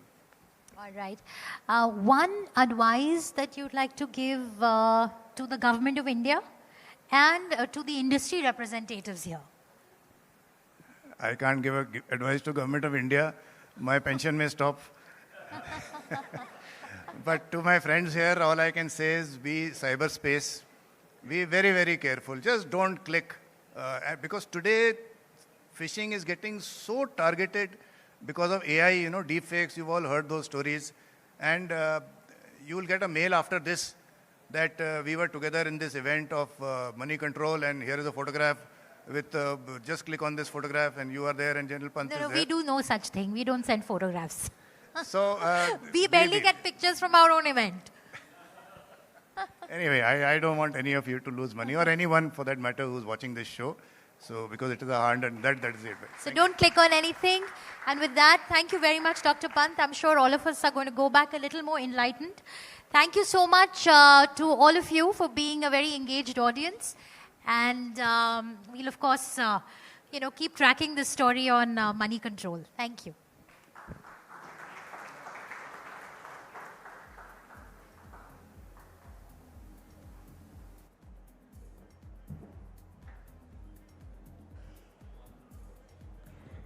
Thank you so much, Lieutenant General Pant, for enlightening thoughts. Thank you, Shweta.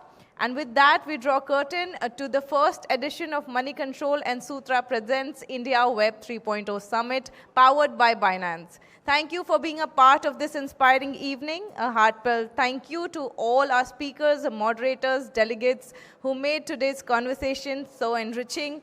And a sincere thanks to our partners, Sutra and Binance, for helping us bring this vision to life. Ladies and gentlemen, please join us for dinner. Have a good night.